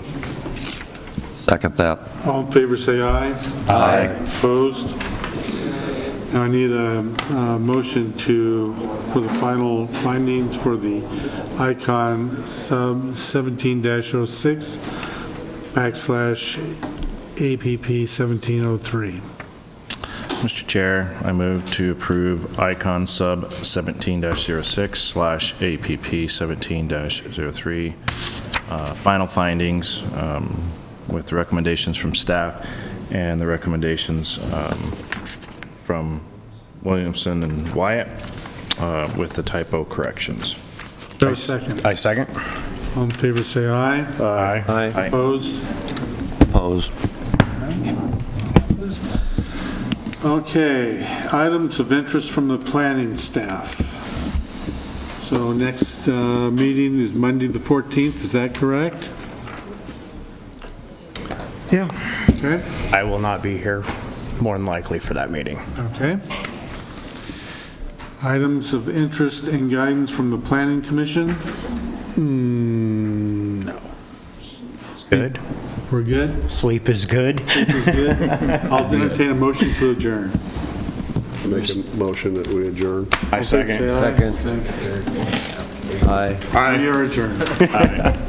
So I want to make sure you understood. We're adjourned. My understanding is you just made the final decision.